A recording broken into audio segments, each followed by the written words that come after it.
Hey everyone, welcome back. Tonight the stories are about couples, specifically the moments inside relationships when something that had been hidden finally came into the light, and what happened in the hours and the days and the months that followed the light arriving.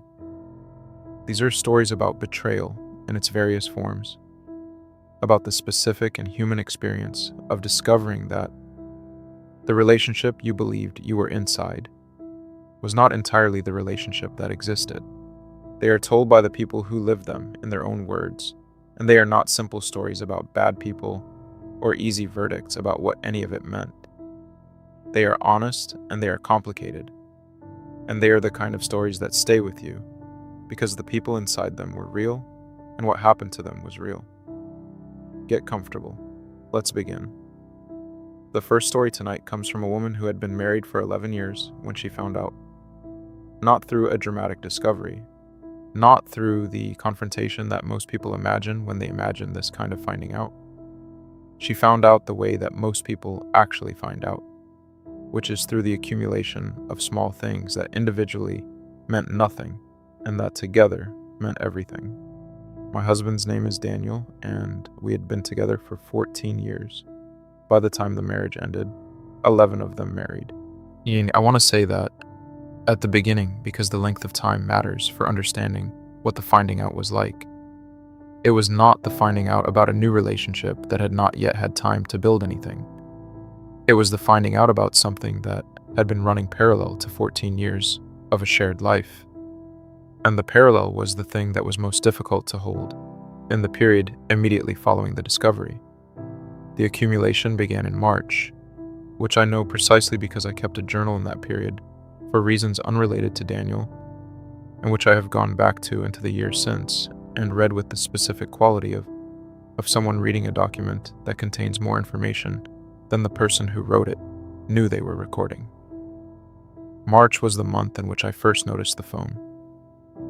Not in the dramatic way of someone going through a partner's phone. I had never been the kind of person who did that, and I am still not.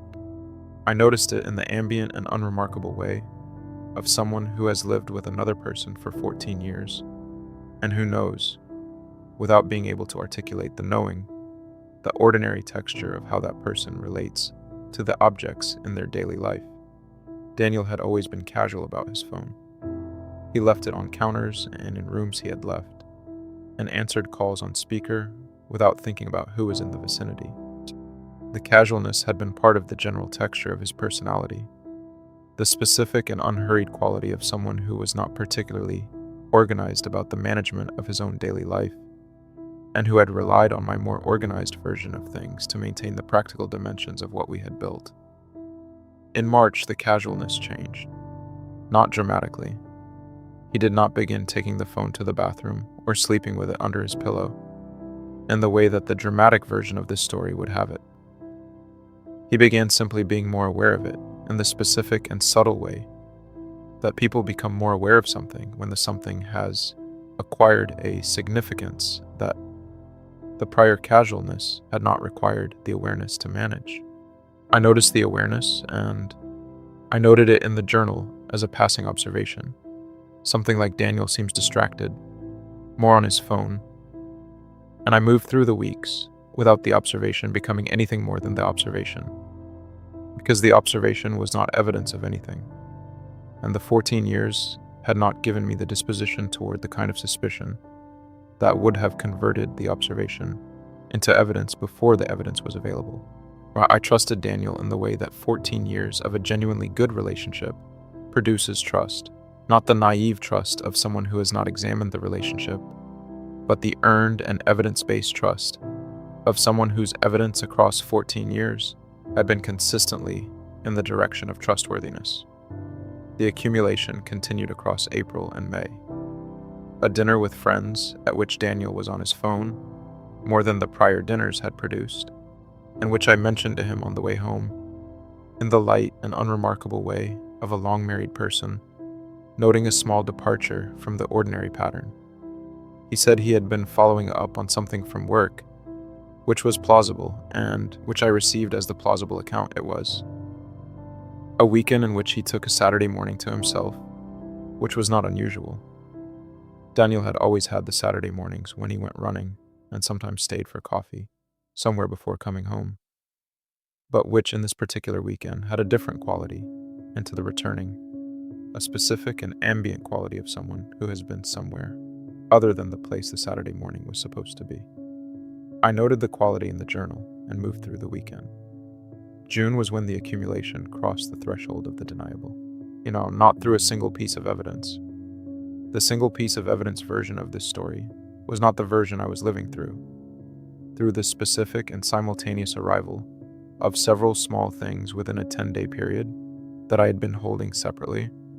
and that in the 10-day period were no longer holdable separately. The phone awareness and the Saturday morning quality, and the specific and new way Daniel was talking about a colleague whose name had not previously appeared in the ordinary conversation of our shared life. With the frequency, it was now appearing. The colleague's name was Sarah, and the frequency of the name's appearance was not dramatic. It was not the frequency of someone who is unaware of the name's significance and who is therefore not managing its appearances. It was the frequency of someone who is managing the appearances and whose management has not fully accounted for the cumulative effect of the managed appearances on someone who has been paying the kind of attention that 14 years of intimacy produces. I did not confront Daniel in June. I sat with the accumulation for 3 weeks in the specific and difficult condition of someone who has arrived at a conclusion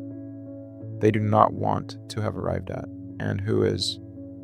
in the period of the conclusions, sitting with before the conclusion requires the action that conclusions of this kind eventually require. And the sitting with was the most difficult 3 weeks of the marriage, because the sitting with required me to be in the daily texture of the marriage,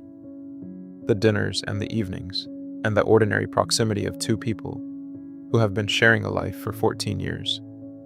with the conclusion sitting alongside the ordinary texture and changing the quality of the ordinary texture in the specific and irreversible way of something that cannot be unknown once it has been known. I went through the phone in the 4th week. I had told myself I was not the kind of person who did this, and I sat with the telling for several days before I understood that the telling was a rule I had made about myself in a context that no longer applied, and that the rule's application in the current context was the protection of Daniel's privacy at the cost of my own clarity. And the clarity was what I needed more than the protection. At that point in the 22 weeks of the accumulation, I went through the phone on a Tuesday afternoon when Daniel was at work, and I found what the 22 weeks of accumulation had been pointing toward, and the finding was both the confirmation of the conclusion I had already arrived at and something significantly worse than the confirmation, because the confirmation told me how long and how serious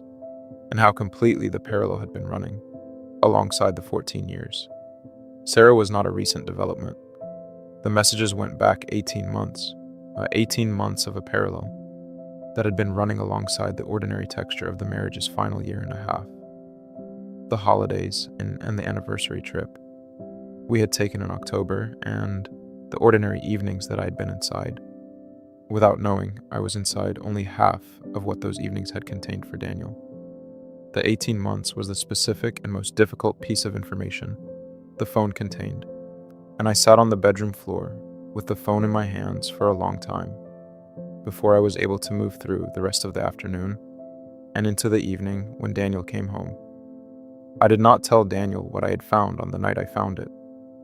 I told him 3 days later, after the 3 days had given me the specific and necessary time to be in the finding's full weight, before the conversation that the finding required. The conversation, when it came, had the quality that I had not expected it to have, which was the quality of something that Daniel had also been carrying toward. He received the confrontation with a relief alongside the distress that told me the carrying of the parallel had been its own specific weight, and the relief was the evidence that the carrying had not been as comfortable as the 18 months had required it to appear. The marriage ended 6 months after the conversation. Not immediately, we tried, in the specific and genuine way of people who have 14 years of a real and good relationship to try with. And the trying was genuine and produced something and did not produce sufficient something to produce the continuation. And Daniel ended the relationship with Sarah in the week following the conversation. And the ending was real. And the subsequent months were the months of two people trying to rebuild something that the 18 months had changed in ways that the trying could not fully address, because the trust was not something the trying could rebuild at the speed the trying was attempting. I left the marriage at the 6-month mark, with the understanding that the 14 years had been real, and that the 18 months had been real, and that both things were true simultaneously, and that the both things true was the specific and most difficult quality of the ending. It was not the ending of a bad marriage, it was the ending of a good marriage that had been changed by something the marriage had not been able to survive. And in the both things true has been the most honest relationship to what the 14 years were. And I've held it in the years since, without resolving it into the simpler verdict that would be more comfortable and less accurate.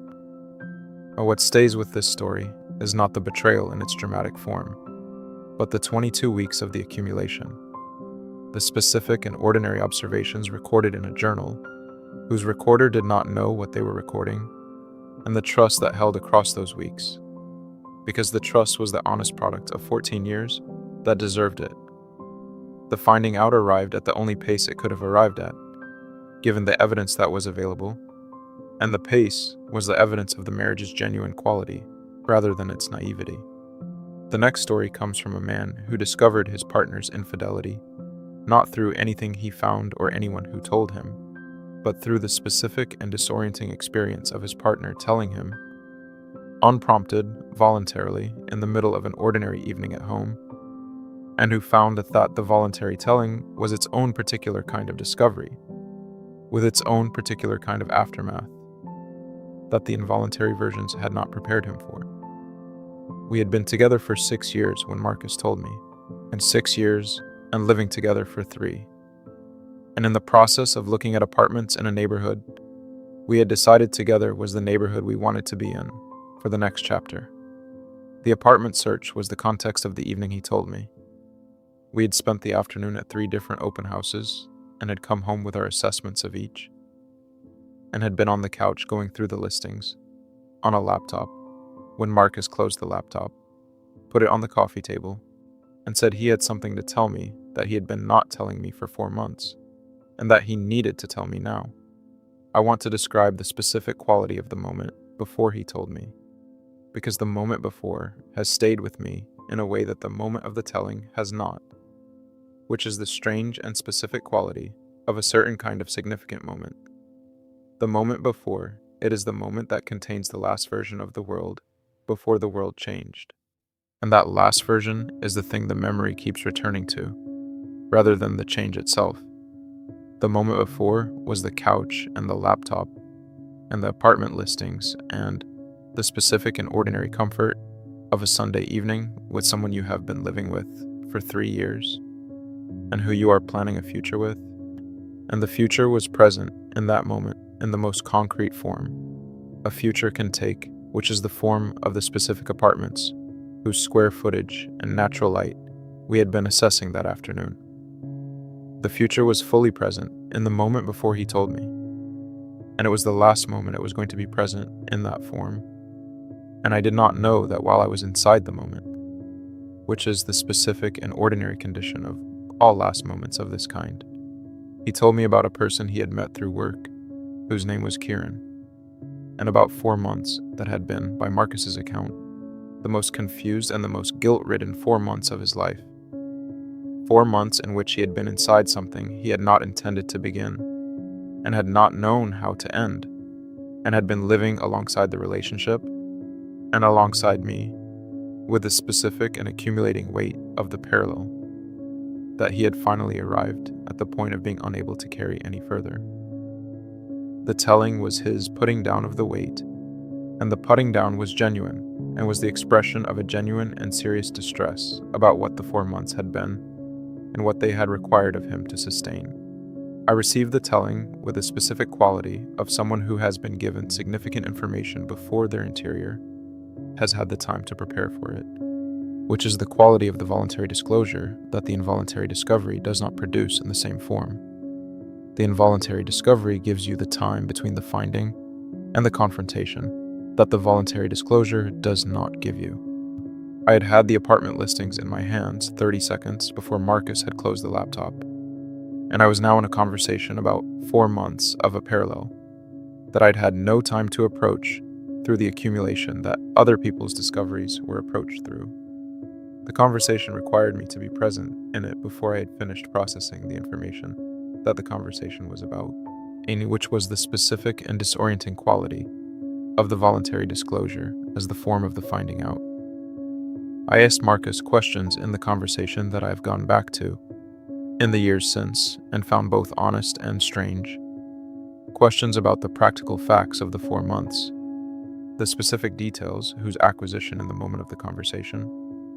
I understood then as the attempt to make the information concrete enough to hold, and that I understand now as the specific and ordinary human response to significant and unwanted information, which is the attempt to know the full shape of the thing rather than only the shape that has been provided. Marcus answered the questions with the quality of someone who has decided that the voluntary disclosure requires the voluntary completeness, and the completeness was its own specific and difficult gift, more painful than the incomplete version, and more honest and more useful in the long run of what the years following the conversation were going to require. The 4 months ended with Kieran on the night of the conversation. Marcus sent the message while I was in the room and on the phone he was holding while we talked, and the sending was the expression of the same impulse that had produced the closing of the laptop and the telling, the impulse toward the complete honesty of someone who has been carrying a parallel and who has arrived at the point of the parallel's conclusion through the decision to disclose rather than through the discovery. The Kieran thing was over as of that evening, and the completeness of the ending was the specific and important quality of the voluntary version of this story. The person who tells you is the person who has decided to end the thing at the same time as the telling, and the simultaneous ending is the quality that the voluntary disclosure produces, and that the involuntary discovery does not guarantee. I did not leave the relationship immediately. In my asi, I sat with what the 6 years had been, and what the 4 months had been, and what the telling had been, and I spent 3 months examining the relationship from the position of someone who has been given the complete information and who is trying to make the most honest available decision about what the complete information means for the relationship's continuation. The 3 months produced the understanding that the voluntary disclosure was the expression of a genuine quality in Marcus that the 4 months had not eliminated. The honesty that was willing to disclose the thing, that the caring of it had produced the most powerful motivation not to disclose. The disclosure had cost Marcus more than the continued caring would have cost him in the short term, and the willingness to pay the cost was the evidence of the genuine quality that the 4 months had been the temporary and serious absence of. We did not continue. I have examined this decision in the years since with a specific and honest quality that significant decisions deserve, and I've arrived at the understanding that the not continuing was the right response for me, rather than the universal right response to a voluntary disclosure, because the voluntary disclosure's quality changes the ethical landscape of the response in a way that the involuntary discovery does not change it, and the changed landscape was one I had examined honestly, and whose examination had produced the not continuing as the honest response for the specific person I was, rather than as the only available response to what Marcus had done and how he had disclosed it. The apartment search did not continue. The neighborhood we had decided on together became the neighborhood I eventually moved to on my own, 2 years after the conversation on the couch, and I have lived in it for 4 years now, and have found it the right neighborhood in the specific ways we had assessed it to be the right neighborhood on that Sunday afternoon. And the finding of it right in the ways we had assessed it to be right is the specific and ordinary quality of the years that follow the significant and unwanted information. The world that the last moment contained was gone, and the world that replaced it was not the absence of the good things the last moment had held. It was the different version of those things, arrived at through the changed world rather than the unchanged one, and the changed world had produced the different version, without the different version being lesser than the one the last moment had held. The voluntary disclosure being its own particular form of the finding out is what this story adds to the collection. The specific and unusual experience of being told, rather than discovering, and what the telling's quality communicates about the person doing the telling, and the way that communication changes the landscape of the response without determining it. The changed landscape requires its own examination, and the examination's conclusion is not the same for everyone who finds themselves inside it. The next story comes from a woman who spent 2 years suspecting something she could not name clearly enough to raise, and who found that the 2 years of the unnamed suspicion had produced, by the time the naming became possible, a specific and particular kind of damage to her own relationship, with her perception that the confirmation of the suspicion had not repaired in the way she had expected the confirmation to repair it. My name is not important to this story, but the relationship's length is, because the length is the thing that made the unnamed suspicion most difficult to hold and most difficult to act on. 7 years. 7 years with a man named Robert who was, by the account of everyone who knew us, the more attentive and the more demonstrably loving of the two of us. He was the one who remembered the specific details of the people in our lives and asked about them in ways that made people feel seen, who organized the occasions and the trips and the specific expressions of care that the ordinary texture of a relationship is partly made of. He was, in the external account of the relationship, the better partner, and the external account had been my internal account for most of the 7 years. The unnamed suspicion began in year 5 without a specific occasion producing it. It arrived in the ambient and an undramatic way of something that is below the threshold of the nameable, not a piece of evidence, not a changed behavior, not a specific moment that reorganized my understanding of the relationship. It arrived as a quality in the texture of the relationship that I had not been able to identify as a change because I could not identify what it had changed from. The texture was different in year 5 from how I remembered it in year 3, and I could not determine whether the difference was the texture's genuine change or the ordinary and unremarkable way that a long relationship's texture shifts across years, without the shifting being the evidence of anything other than time. And I raised the quality with Robert in year 5 in the careful and non-accusatory form of someone who is describing an experience rather than making a claim. I told him I had been feeling a distance that I was having difficulty locating the source of, and that I was raising it not as an accusation, but as the honest description of my experience of the relationship in the recent period. Robert received the raising with the specific and attentive quality that had characterized his engagement with me across the 7 years. He listened carefully. He asked the specific and genuine questions of someone who was engaging with the content of what I was saying rather than defending against it. And he produced at the end of the conversation the caring and the reassurance and the specific attentiveness that the conversation had seemed to require. The conversation produced a version of the subsequent weeks that was closer to what I had been describing as wanted.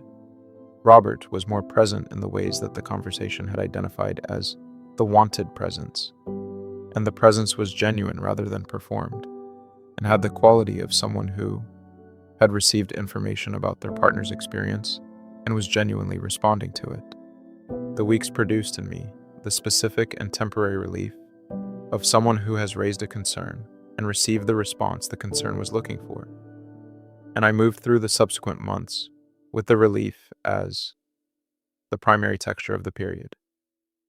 Year 6 was the year in which the unnamed suspicion returned in a different and more specific form. The return had a different quality from the year 5 arrival, less ambient, and more organized around specific observations that my attention had been producing, without my having directed the attention toward any specific object. I had been noticing in year 6 the specific and particular quality of Robert's engagement with his phone in the evenings, not the dramatic version of the noticing, not the sudden and complete change that would have been legible as a change. The gradual and subtle version, the kind of noticing that requires the comparison of present behavior to a remembered baseline that the memory is not certain. It is remembering accurately enough for the comparison to be reliable. The unreliability of the comparison was the specific and most difficult dimension of the 2 years of the unnamed suspicion. I did not trust my own memory of the baseline, and I did not trust my own perception of the present, and the not trusting of both produced the specific and exhausting condition of someone who is in possession of an observation and is unable to determine whether the observation is accurate or whether it is the product of an anxiety that the 5 years of a genuinely good relationship should not have been producing. I spent year 6 in this condition, which is the condition that the 2 years of the unnamed suspicion produced more than any other, and which is the specific and particular damage I referred to at the beginning of this account, the damage to my own relationship with my perception. I went through the relationship in the specific way that most people who arrive at the point I had arrived at eventually go through it, which was through the route of the clear evidence rather than the route of the confrontation, based on the unnamed suspicion. In month 78, 6.5 years in, I found the clear evidence in the form that clear evidence takes when the 7 years of a relationship have produced the specific and comprehensive knowledge of another person's patterns that allows the smallest deviation from those patterns to be legible as a deviation. The deviation was a message on a secondary email account that I had not known Robert had access through his laptop when the laptop was open to it in a way that told me the secondary account had not been carefully enough maintained against the possibility of the accidental visibility. The secondary account contained the clear evidence in the form of a sustained correspondence with a woman named Patricia that had been running by the dates of the earliest visible messages for 22 months. 22 months of a correspondence that was, by its content and its quality, not the correspondence of a casual or recent thing. It was the correspondence of two people who were significantly involved in each other's lives, whose daily communications had the specific and familiar quality of two people who are in the ordinary and intimate texture of a relationship that has been running long enough to have produced the ordinary and intimate texture. The 22 months explained the year 5 quality that had produced the unnamed suspicion, and which was the single most important piece of information the clear evidence provided, not the confirmation of the suspicion, which I had arrived at before the clear evidence, and which the clear evidence was confirming rather than surprising me with. The explanation of the year 5 quality was the information that had not been available from the suspicion's position, and that the clear evidence was now making available. And the explanation was the specific and particular repair of the 2 years of damage to my relationship with my perception. I had not been wrong in year 5. The quality had been real.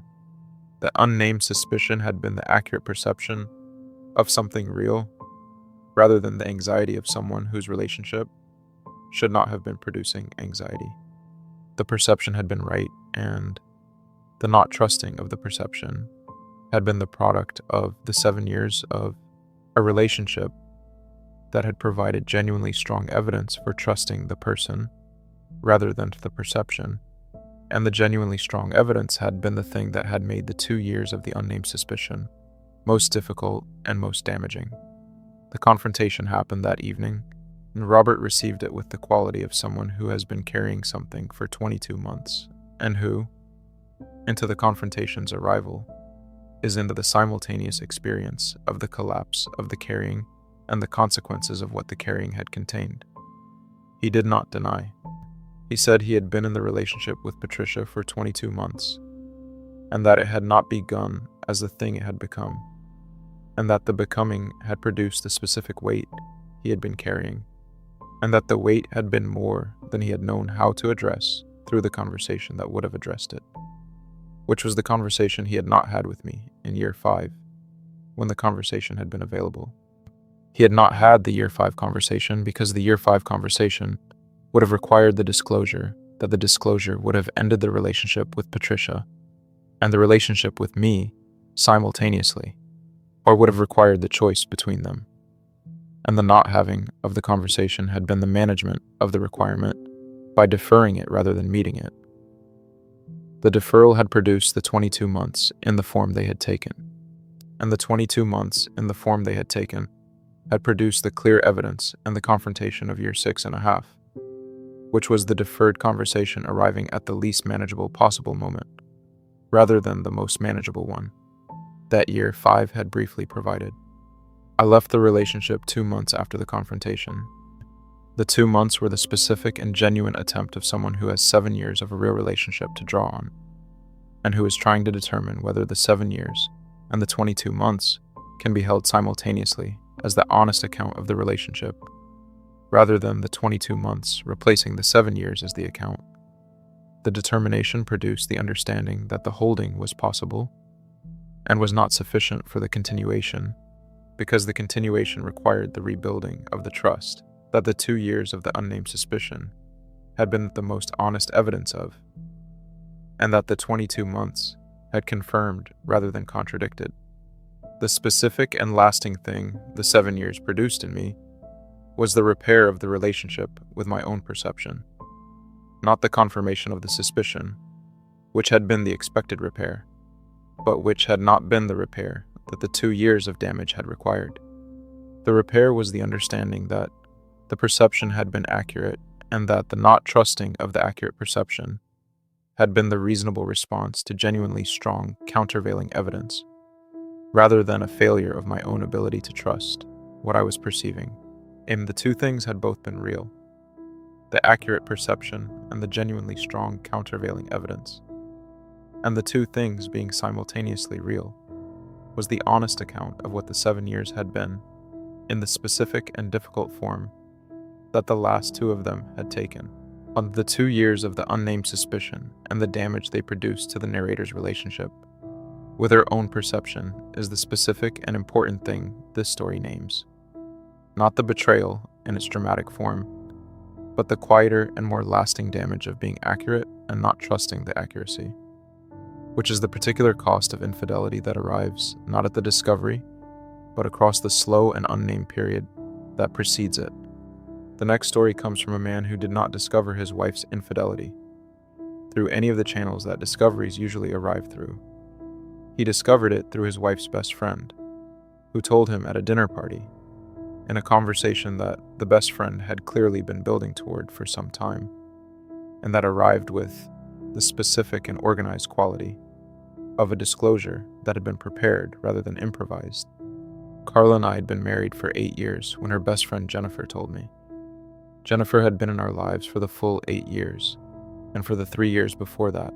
when Carla and I were dating, which meant Jennifer had been a consistent presence in the relationship for 11 years, and had been, across those 11 years, one of the people whose presence in our shared life I had valued most genuinely. She was funny, and she was honest in the specific and direct way that genuine honesty is funny when the person who has it is also warm. And the combination had produced in her a quality that most of the people in our lives found immediately compelling. I had found it immediately compelling and had maintained the genuine appreciation for it across the 11 years, without examining what the quality would feel like, directed at something I did not want it directed at. And the dinner party was at the home of mutual friends, 6 people at a table,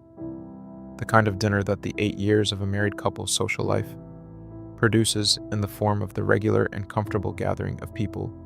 who know each other well enough for the dinner to have the texture of the familiar rather than the performed. Jennifer and I had ended up in the kitchen together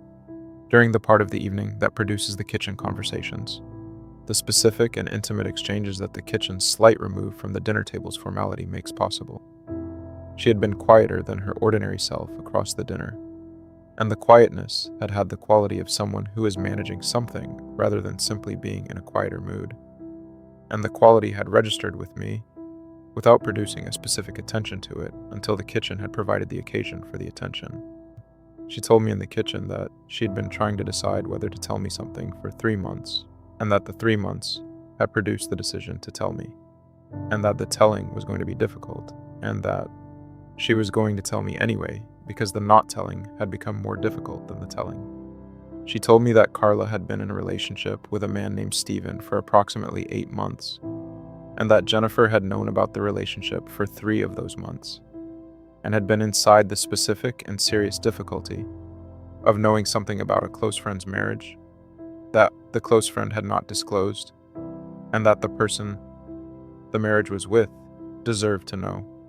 I received the telling in the kitchen with the specific quality of someone receiving significant information in an environment and a context that the environment and the context are not equipped for. The kitchen of a dinner party is not the environment that significant personal information is supposed to arrive in, and the party continuing in the adjacent room was the specific and strange context of the disclosure. The sounds of the people and the conversation, and the dinner's ordinary texture, continuing 6 feet from the place where my understanding of the last 8 years was being reorganized by what Jennifer was telling me. I asked Jennifer the questions that the information required, in the low and controlled voice of someone who is managing the situation's environment, while the interior is doing something entirely different from the managed exterior. She answered them with the completeness of someone who had been carrying the information for 3 months and who had prepared the telling with the care of someone who understood the weight of what the telling contained and what the telling's quality would matter for the person receiving it. Artisan. She was specific, and she was honest, and she was as kind as the information allowed her to be, which was not very kind in the ordinary sense of the word, but was kind in the specific sense of someone who is telling you a true and difficult thing with the full care that the truth and the difficulty deserve. I went back to the table. I sat through the remainder of the dinner with the specific and strange quality of someone who is in 2 places simultaneously at the table, in the ordinary social texture of the gathering, and in the kitchen, in the information Jennifer had provided 6 feet away. Carla was across the table from me, and I looked at her with the altered quality that the kitchen's information had produced, and she looked back at me with the ordinary quality of a wife at a dinner party. And the ordinary quality was the most specific and the most concentrated evidence the evening produced of the parallel that 8 months and Jennifer's 3 months of knowing had been running alongside the 8 years. I did not tell Carla what I knew on the evening of the dinner. I drove home with her in the specific and strange condition of someone who is inside the ordinary texture of the marriage's daily logistics, the drive home, the parking, and the entering of the shared space, while carrying the information that the ordinary texture was now organized around rather than simply in. I spent the night in the ordinary space of the marriage with the information, and I told Carla the following morning what I had been told. Not what I had found or what I had suspected, but what Jennifer had told me in the kitchen, which was the specific and unusual form of this confrontation. The third-party disclosure rather than the self-discovered evidence. Carla's response to the confrontation had a quality that the Jennifer route of the disclosure had produced that the self-discovered route would not have produced, which was the immediate and complete confirmation of everything Jennifer had said, without the period of the denial that the self-discovered route often moves through before the confirmation. She knew that what Jennifer had told me was specific enough and accurate enough that the denial would have been immediately and obviously false, and the knowing produced the specific and unusual quality of a confrontation that moved directly to the confirmation and then to the account of the 8 months, without the extended period of the contested facts that many confrontations of this kind produce. The account of the 8 months was its own specific and difficult thing, and the Jennifer dimension of the account was the dimension that required the most examination. In the weeks and months following the confrontation, Jennifer had told me, Carla had told Jennifer. The sequence of those 2 facts contained a specific and important set of information about what Carla had understood herself to be doing in the 8 months, which included sharing the parallel with her closest friend while maintaining the parallel alongside the marriage,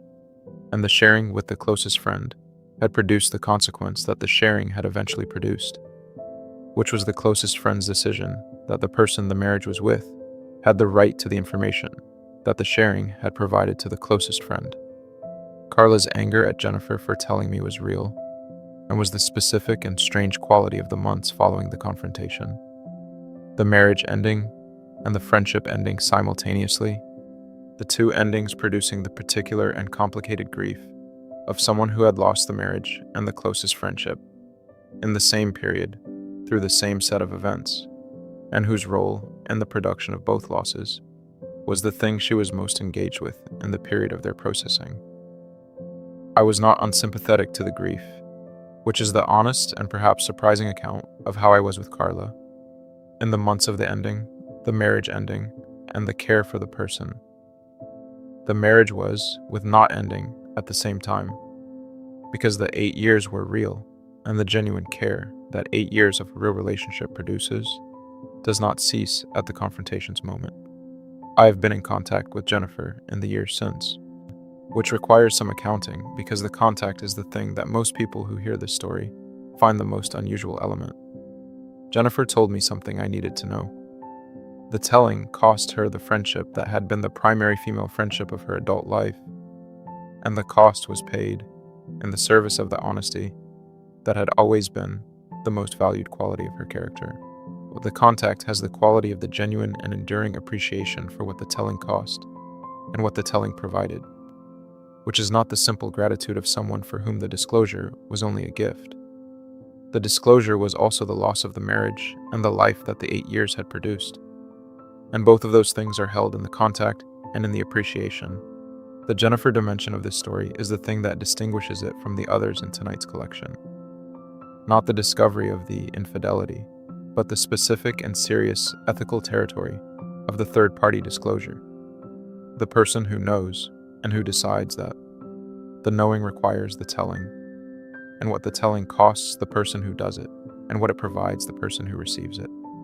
Jennifer's decision was not a simple or an easy one, and its complexity is the honest accounting of what it means to be the person who knows. The next story comes from a woman who discovered her husband's infidelity, and the specific and unusual way of discovering it before it had fully become the thing it was going to become, who found the evidence of something that was in the process of beginning, rather than something that had been running for months or years, and who found that the discovering of the beginning rather than the continuation produced its own specific and particular set of questions that the discovering of the continuation does not produce in the same form. Marcus and I had been married for 5 years when I found the messages, and the messages were 3 weeks old, which is the specific detail that organized everything that followed. 3 weeks. The thing I found was 3 weeks old, and was, by the content of what I found, is still in the early and uncertain stage of something that was in the process of becoming, rather than something that had already become. The woman's name was Lauren, and the messages between her and Marcus had the quality of two people who were at the edge of something rather than inside it. The specific and recognizable quality of people who are deciding whether to cross a line rather than people who have crossed it and are living on the other side. I want to be precise about this because the precision matters for understanding what the subsequent months were and why they were different from the accounts of infidelity I had heard from other people in other marriages. The messages were not the messages of an established affair. They were the messages of a developing attraction that had not yet produced the physical crossing of the line, but had produced the emotional crossing of it, which is a different and in some ways more complicated discovery than the physical crossing's evidence because it does not have the clear and definitive quality of the physical evidence and requires the confrontation to be about something that has not fully happened yet alongside the something that has.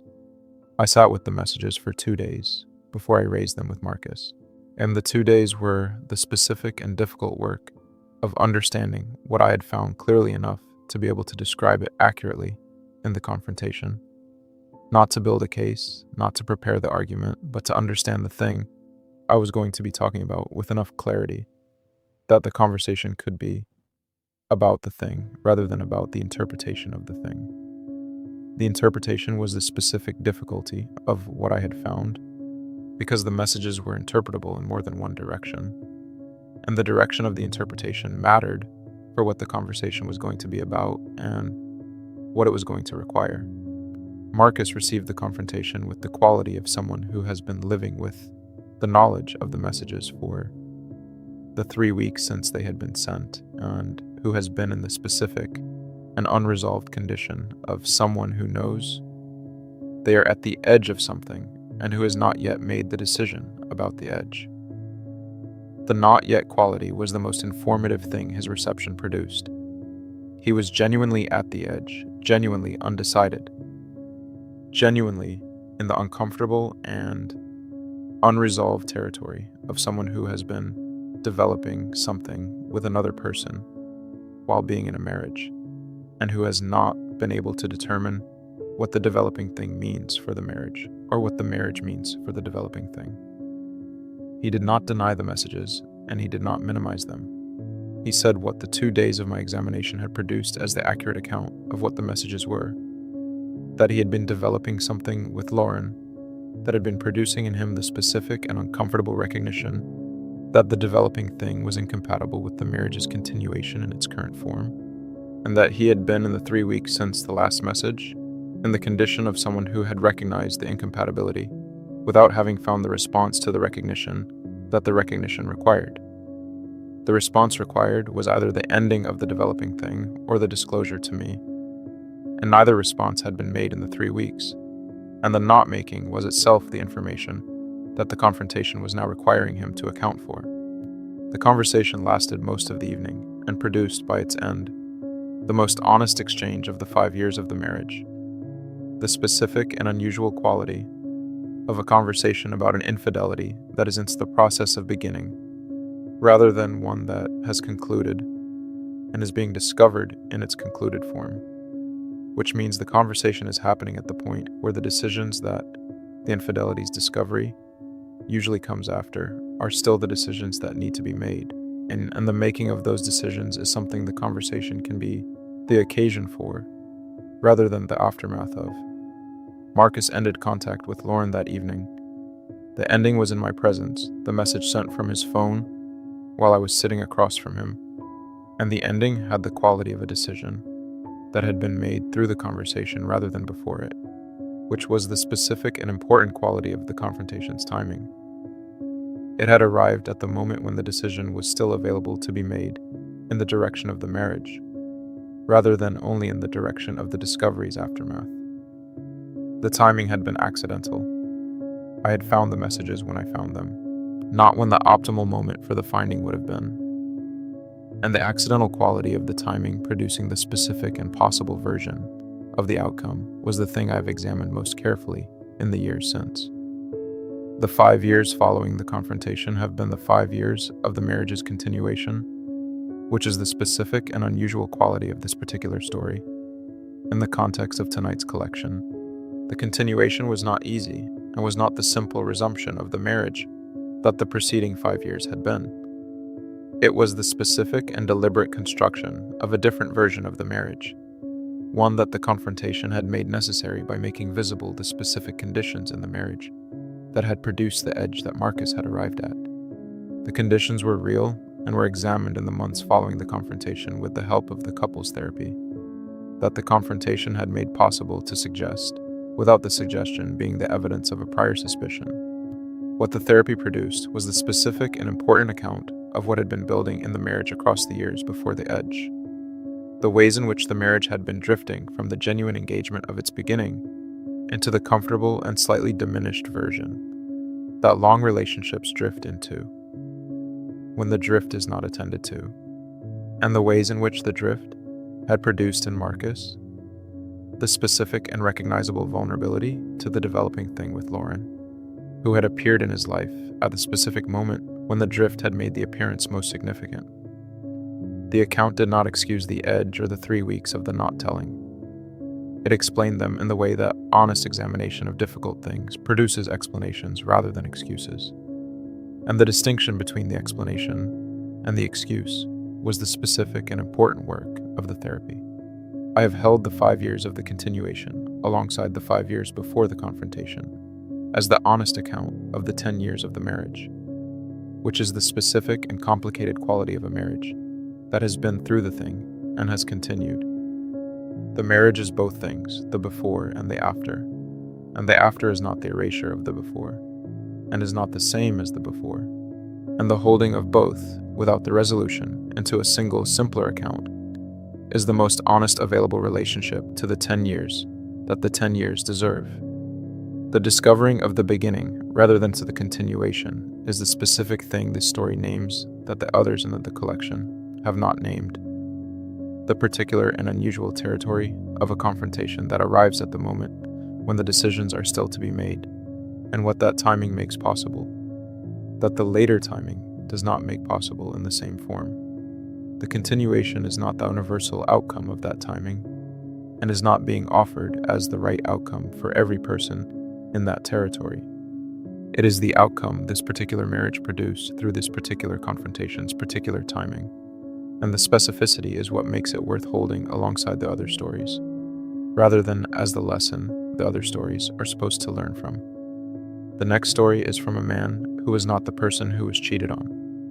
He was the person who was cheated with and who discovered, 4 months into a relationship, he had believed was a new and genuine beginning, that the beginning had been happening inside another person's existing marriage, and who found that the discovering produced its own specific and serious questions about what the 4 months had been, and what his own role in them was, and what the role's honest accounting required of him. Her name was Caroline, and I met her at a work conference in September, which is the specific and ordinary way that many of the significant things in a life begin. At the unremarkable occasion that the significance was not visible in, until the significance had developed enough to be seen for what it was. She was there from a different company, in the same industry, at the same panel discussion that my colleague had convinced me to attend, instead of the networking reception that I had been planning to attend. She was sitting in the row in front of me, and we had spoken during the break, in the way that conference breaks produce conversations between strangers who are in the same room for the same professional reasons, and who find, in the speaking, something that the professional reasons are not sufficient to explain. We exchanged contact information at the end of the panel, and we were in contact within a week, and we were within a month, in a relationship that had the specific and genuine quality of something that was real, rather than something that was the product of the conference's specific circumstances. I want to establish the genuineness, because the genuineness is the thing that made the discovering most difficult. The 4 months had been genuinely felt on my side, and had appeared to be genuinely felt on hers. And the genuineness was the specific quality of the 4 months that the discovering reorganized rather than eliminated. I did not know Caroline was married. I want to say this clearly and without the defensive quality that the saying of it can sometimes have, because the clarity is not the defense. It is the foundation of the honest account of what the 4 months were for my position. She had not told me she was married. She had presented herself as unattached in the specific and ordinary way of someone who is single and beginning something new, and I had received the presentation as the accurate account. It appeared to be, because I had no specific reason to receive it otherwise. The conference, the contact, the developing relationship, none of it had produced a specific occasion for the question that the answer would have required the disclosure to answer honestly. I found out in month 4, through the specific and undramatic route of the mutual acquaintance, a person who knew both me and Caroline's husband through different connections, who encountered me at a social occasion in Caroline City, where I had traveled to see her, and who produced in the encounter the specific quality of confusion that the encountering of someone you know, in a context that does not make sense for them to be in, produces. The mutual acquaintance asked me, with a quality that told me the question was more than the casual asking, what I was doing in the city. I told him I was visiting a friend named Caroline. The quality of his response to the name was the first and the most concentrated piece of the discovering. the specific and immediate change in his expression that the name produced, and the several seconds of silence that followed the change, and the careful and clearly prepared quality of what he said after the silence, which was that he knew Caroline and that he thought, I should know that Caroline was married to a man named David and that they had been married for 6 years. I heard this in the specific and disorienting way that significant and unwanted information arrives when it arrives in a public and social context that is not equipped for it. The mutual acquaintance and I were at a party, surrounded by other people in the ordinary texture of a social gathering, and the information had arrived in that context and was reorganizing the 4 months from within the texture of the gathering, rather than in the privacy that the reorganizing required. I thanked him, which is the specific and strange response that the inadequacy of the available responses produces in moments like that one, and I moved through the remainder of the gathering in the specific and focused condition of someone who is managing their exterior in a context that their interior has departed from. I called Caroline from the street outside the party. She answered on the third ring, and I told her what the mutual acquaintance had told me, and I waited through the silence that followed the telling for the response that the silence was going to produce. The response was not the denial I had been half preparing for in the time between the party and the call. It was the confirmation, arrived at through the specific and audible quality of someone whose breath has changed in the way that breath changes when the thing being carried has been named by the person it has been carried in front of. She said it was true. She said she had not known how to tell me. She said the 4 months had been real for her, in the way I believed them to have been real, and that the not telling had been the specific and serious failure of the 4 months that the 4 months had otherwise not been. The conversation that followed the confirmation was the most significant and the most difficult conversation I had had in the 4 months of the relationship, and it was also the conversation that produced the most honest and the most necessary examination of my own position in the 4 months. Not only the question of what Caroline had done and what the not telling had meant, but the question of what my own honest accounting of the 4 months required of me. I had been in a relationship with a married person for 4 months, without knowing the person was married, and the not knowing was genuine and was not the absolution of the position. The position still required the honest examination of what it meant to have been in the position, and what the position's honest accounting required going forward. I ended the relationship on the call. The ending was not only the ending of the relationship with Caroline, it was also the beginning of the period of the honest examination of my own experience of the 4 months, which required the holding of the genuine quality of the 4 months, alongside the specific and serious problem of the context in which the genuine quality had been occurring. The 4 months had been real and had been inside a situation that the realness did not excuse, and that the ending was the honest response to. I have thought about David in the years since, Caroline's husband, the person whose marriage had been the context of the 4 months, and who I had never met and who had been present in the 4 months, as the unknown fact that the 4 months had been organized around without my knowing. The thinking about David has been the specific and ongoing work of the honest accounting of my own position, the recognition that the genuine quality of the 4 months on my side had not made the 4 months less costly for the person whose life they had been occurring alongside without his knowledge, and that the cost to that person was real regardless of my knowledge or my intention. Caroline told David, which I know because she called me a week after the call to tell me she had told him, and the telling me that she had told David was the last communication we had. I have not been in contact with her since and have not sought to be, which is the specific and honest response to the account that the months of the examination had produced. The ending had been the right ending, and the not seeking had been the right not seeking. And the years since have been the years of the honest accounting's continuation rather than its conclusion. It's because the honest accounting of the position the 4 months had placed me in is the kind of accounting that does not conclude at the ending, but continues across the subsequent years in the specific and necessary form of someone who has been in a complicated position and who is doing the work of understanding the complication rather than resolving it into the simpler verdict that would be more comfortable and less accurate.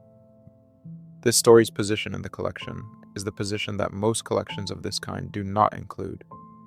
which is the position of the person who was cheated with, rather than the person who was cheated on, and whose experience of the discovery is organized around a different and specific set of questions. Not only what the other person did, but what the own position in the thing was, and what the honest accounting of the own position requires. The accounting is not the same as the accountability of the person who withheld the information, and the distinction between those two things is the specific and important work that this account is trying to do. The next story comes from a woman who was in a marriage for 12 years, who had no suspicion of any kind across those 12 years, and who discovered the infidelity on the day her husband died, in the specific and cruel form of the discovery that arrives alongside the loss rather than as the loss's separate occasion. My husband's name was Richard, and he died on a Wednesday morning in November from a cardiac event that produced no warning and no prior indication of any cardiovascular vulnerability that his doctors had been monitoring. He was 51 years old, and he was, by every available account, a healthy person in the specific and ordinary sense of someone who had no diagnosed conditions and who had been living the daily life of a healthy 51-year-old man. He went to work on Wednesday morning, and he did not come home on Wednesday evening, and the call I received from the hospital at 2 p.m. was the specific and complete reorganization of the life that Wednesday morning had contained. I want to say something about the grief before I say anything about the discovering, because the grief is the ground of the discovering, and without the ground, the discovering is not understandable in the form it actually arrived in. The grief was total in the way that the sudden and unexpected loss of a person who has been the organizing fact of your daily life for 12 years is total, not the grief that has had time to prepare for itself through the prior knowledge of the loss, but the specific and complete grief of something that arrived without preparation,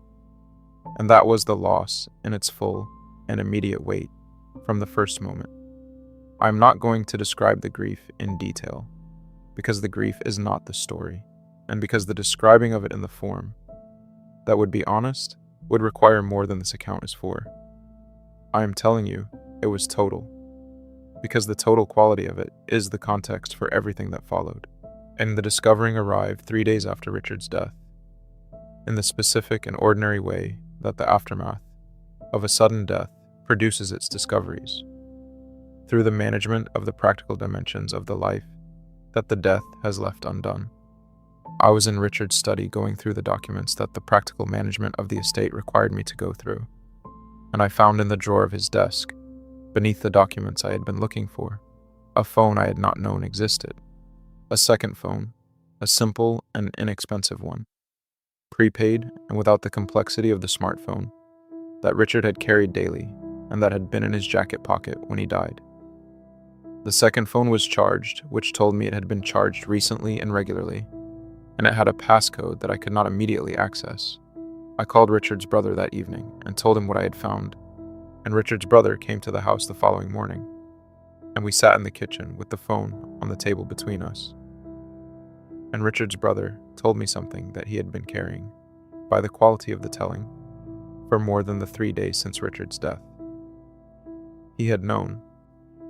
for 2 years that Richard had been in a relationship with a woman named Anne, and he had known because Richard had told him and had asked him to hold the information with the specific and serious weight of something that was a secret and was Richard's to manage in the direction of its resolution, which Richard had been intending to manage in the direction of the ending, and had not managed in the direction of any resolution before the Wednesday that had ended the management's possibility. I received this in the kitchen with Richard's brother across the table from me, and with Richard 3 days dead, and with the practical management of the estate in the other room, in the form of the documents I had been going through when I had found the phone. The specific and impossible simultaneity of those conditions is the thing I find most difficult to describe in honest and accurate terms, because the conditions were not sequential. They were all present at the same time, in the same kitchen, on the same morning, and the presence of all of them simultaneously was the specific and particular form that this version of the discovering took. The discovering of the infidelity, in the context of the loss, is a different and more complicated experience than the discovering in the context of the continuation of the marriage, which is the specific and important thing about this story that I have spent the years since trying to articulate clearly. In the context of the continuation, the discovering produces the question of what to do with the marriage going forward, the confrontation, the conversation, the decisions about the continuation or the ending.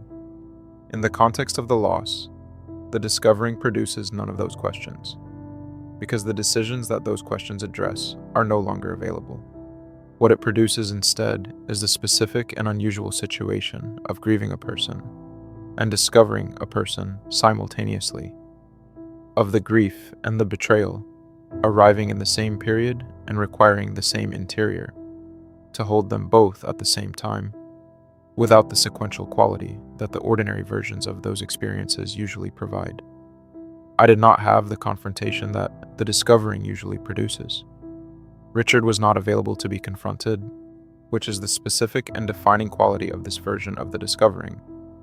The person who would have been the subject of the confrontation was the person I was grieving, and the grieving and the discovering were reorganizing each other in the specific and continuous way of two significant and simultaneous experiences that cannot be kept separate and whose intersection produces something that is not the simple sum of the two experiences, but a third and different thing that has no ordinary name. I have not contacted Anne. I have examined this decision many times across the years since the discovering, and I have arrived at the same conclusion each time, which is that the contacting would have required me to be in a conversation about Richard, with a person whose experience of Richard was organized around a dimension of Richard that I was still in the process of understanding. And the being in that conversation was not something I have been able to find a version of that would have served either of us in a way that the not contacting was failing to serve. The not contacting has been the specific and honest response to the recognition that the grief and the discovering required the interior's full engagement, without the additional and different engagement that the contacting would have required, in a period that was not the right period for it. The 12 years were real. The Anne dimension was real. The death was real. All three things are held simultaneously in the honest account of the 12 years, and the holding is the ongoing work of the years since the Wednesday morning in November that reorganized the life the Wednesday morning had contained into the life the subsequent years have been. The work is not finished, and I do not expect it to finish in a form that produces the resolved and settled account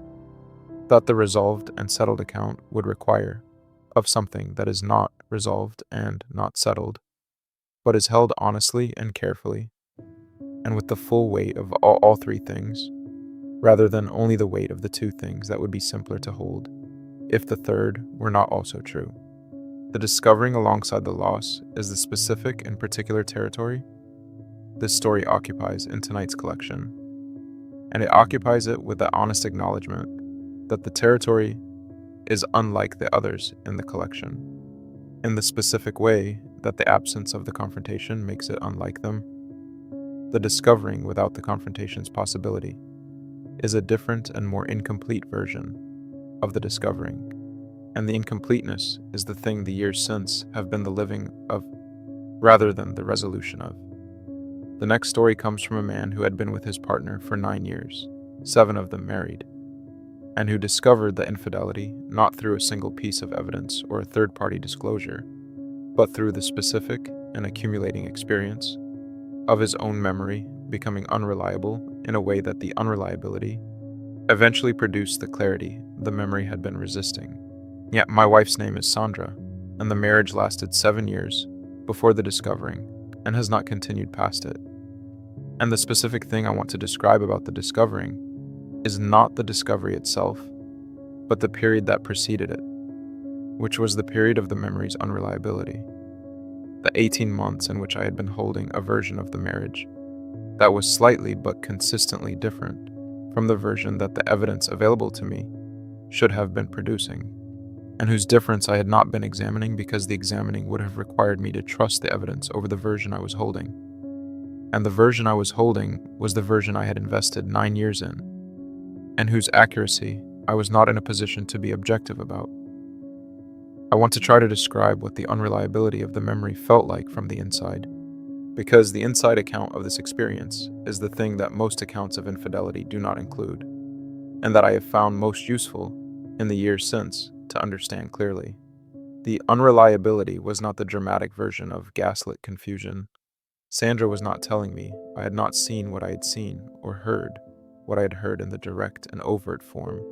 that the dramatic version takes. The unreliability was more subtle and more self-produced than the dramatic version, which is the honest account of it. I had been producing the unreliable version of my own memory through the specific and ordinary human practice of remembering the things most consistent with the account of the relationship I was most invested in maintaining. And the account I was most invested in maintaining was the account of a good marriage with an occasionally distant wife, distant in the specific and ordinary way of two people who have been together long enough to have developed the particular and comfortable distance of the familiar, who are not as intensely present with each other as they had been in the relationship's beginning, and who have settled into the sustainable engagement level of two people who share a life and who are genuinely but quietly committed to the sharing. I had been maintaining this account across the 18 months of the unreliability because the account was the comfortable and invested version, and because the evidence that was inconsistent with the account had been arriving in forms that were individually attributable to other explanations. Sandra had a friend named Michael, who had been in our social circle for the full 9 years of the relationship, which is the specific and important detail that the discovering eventually organized itself around. Michael had been present at the dinners and the gatherings and the occasions of the 9 years, with the specific and unremarkable quality of a friend of the marriage, rather than the friend of one person within it.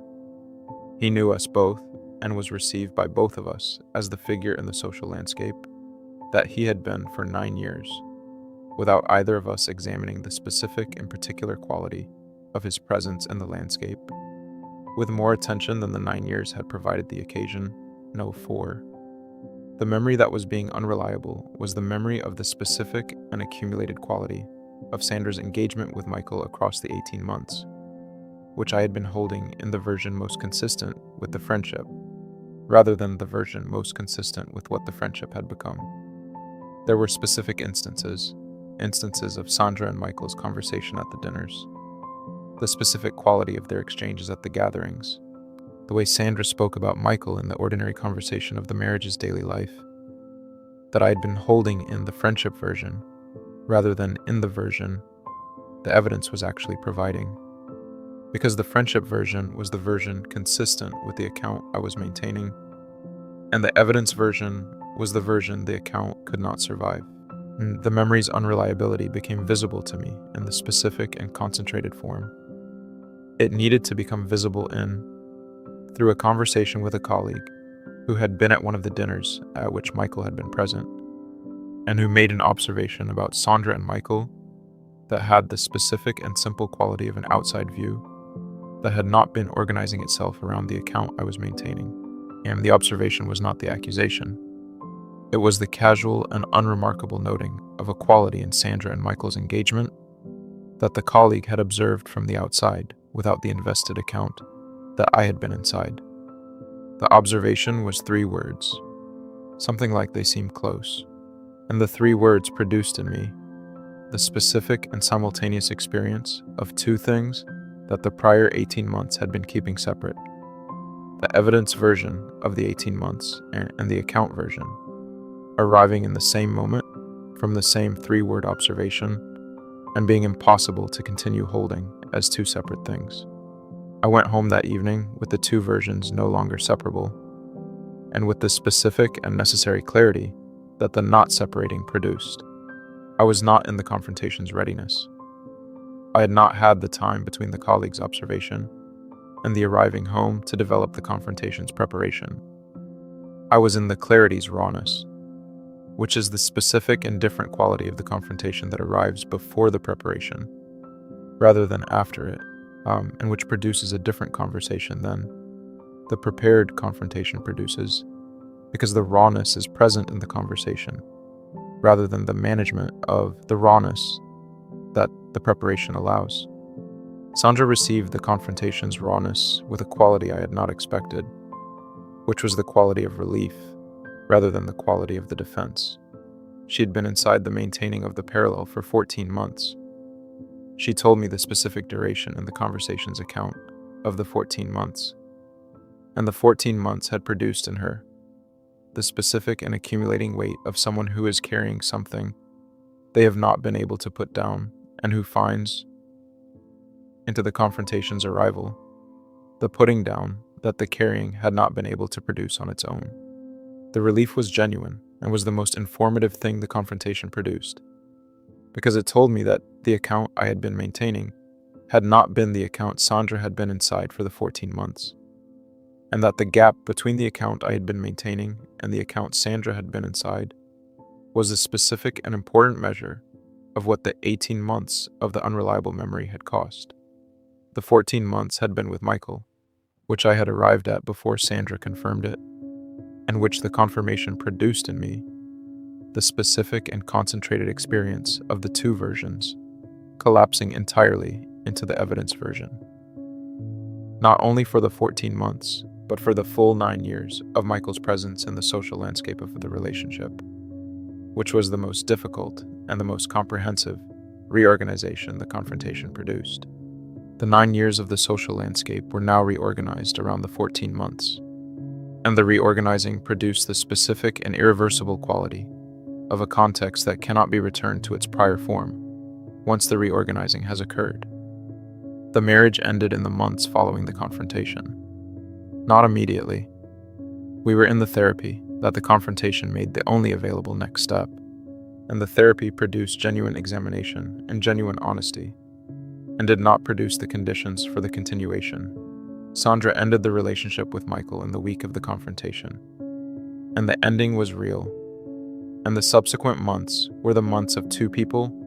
trying to rebuild something that the specific and particular form of this infidelity, the 9-year presence of Michael in the social landscape of the relationship, had changed in a way that the rebuilding could not fully address, because the rebuilt version of the marriage would have been inside the social landscape that the 14 months had reorganized, and the reorganized landscape was not something that could be returned to the prior version through the effort of the rebuilding. The memory's unreliability being self-produced rather than externally imposed is the specific and honest account of the story that I have found most important to maintain with clarity across the years since the discovering. I had been producing the unreliable version of my own memory through the invested account that I was maintaining,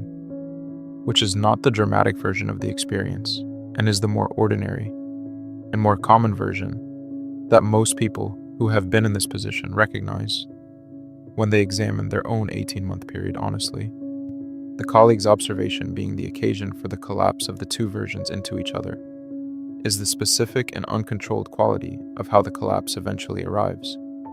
not through the decisive moment of the deliberate investigation, but through the ordinary and accidental observation that the maintained account can no longer absorb. The self-produced unreliability of the memory, being the honest account of the 18 months, is the thing the story adds to the collection, and the adding is not the criticism of the narrator or the excuse of the person who produced the conditions that the unreliable memory was maintaining itself against. Both things are held honestly, the self-produced version of the memory and the conditions that the maintaining was responding to, because the honest accounting of this kind of experience requires both rather than only one. The next story is from a woman who discovered her partner's infidelity and who found in the months of the discovering's aftermath, that the most significant and the most lasting consequence of the discovering was not the ending of the relationship, which she had expected to be the most significant consequence,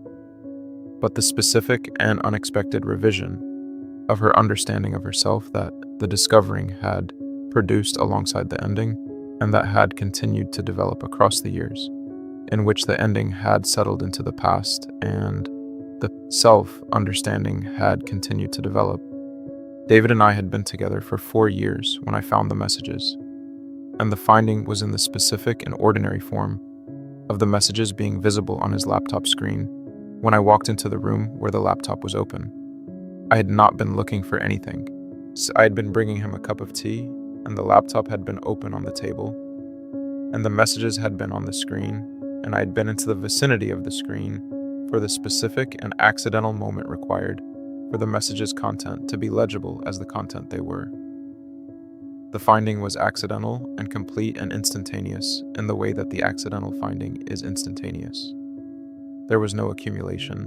no unnamed suspicion, no 18-month period of the unreliable memory. There was the bringing of the tea and the being in the vicinity of the screen, and then the finding. And the finding was total and immediate. The messages were with a man named Stephen, and they had the specific and clear quality of something that had been established and was running with the comfort of something that had been established. The messages of two people who are inside something rather than at the edge of it, whose communication has the specific and settled quality of the familiar, rather than the tentative quality of the new. I stood in the room with the tea in my hand, and the messages on the screen for the specific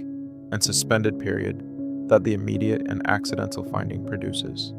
which is the period between the seeing and the processing. The seeing had been instantaneous, and the processing was slower, and the suspended period was the gap between them in which I was standing. In the room with the tea and the screen and the specific and complete reorganization of the 4 years beginning its work. I put the tea down on the table. I do not know why this detail has stayed with me across the years since the finding, but it has. The specific and ordinary act of putting the tea down on the table in the moment of the reorganization, the body's continuation of the practical task it had been engaged in while the interior was in the process of the reorganization's beginning. The putting down of the tea is the detail I return to most often when I think about the moment, and I have thought about what the returning means and have arrived at the understanding that the returning is to the last ordinary moment, the moment before the processing had caught up with the seeing, rather than to the finding itself. David was into the room when I found the messages, which is the specific and unusual quality of this finding compared to the findings that are made in the person's absence. He was on the couch with his phone, and he looked up when I came in, and he saw my face with the specific and immediate quality of someone who has been living with the parallel, and who recognizes, in the specific quality of a face they know well, the expression of someone who has just seen the thing the parallel has been parallel to. He knew before I said anything. The knowing was visible in the quality of his response to my face, and the quality of his response was the confirmation that the seeing had already produced before the speaking. The conversation that followed the putting down of the tea was the longest and the most honest conversation of the 4 years, and it was the conversation that produced the most significant and the most unexpected consequence of the discovering. Not the ending, which the conversation also produced, but the specific revision of my self-understanding that the conversation initiated. But the revision was not produced by what David told me about the relationship with Stephen, though what he told me was significant and required the full quality of my attention. It was produced by what I found myself saying in the conversation, the specific and unexpected things that the conversation drew out of me about my own experience of the 4 years, which I had not known I had been having until the conversation's specific and unusual quality of honesty produced them. What I said in the conversation was the honest account of the 4 years from my position, which the conversation had created the specific conditions for in the way that the ordinary texture of a relationship does not create the conditions for the complete and unmanaged honesty about what the 4 years had been from the inside, rather than the managed version that the ordinary texture produces. I said things about the 4 years that I had not said to David across the 4 years, because the ordinary texture had not required or produced the saying. And the things I said were not only the account of the good years that the good years deserved, they were the honest account of the ways in which the 4 years had been producing in me a specific and unnamed experience that the conversation was now naming for the first time. And the experience I was naming was the experience of having been less present in the 4 years than I had understood myself to be present.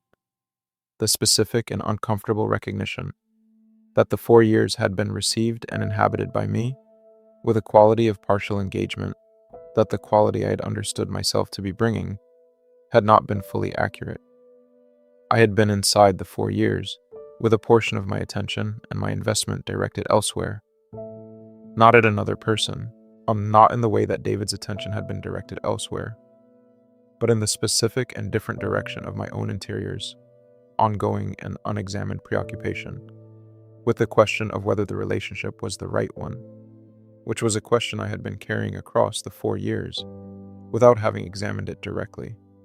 or brought it into the shared space of the relationship. The conversation's honesty had produced this recognition, which was the unexpected consequence I began this account by describing.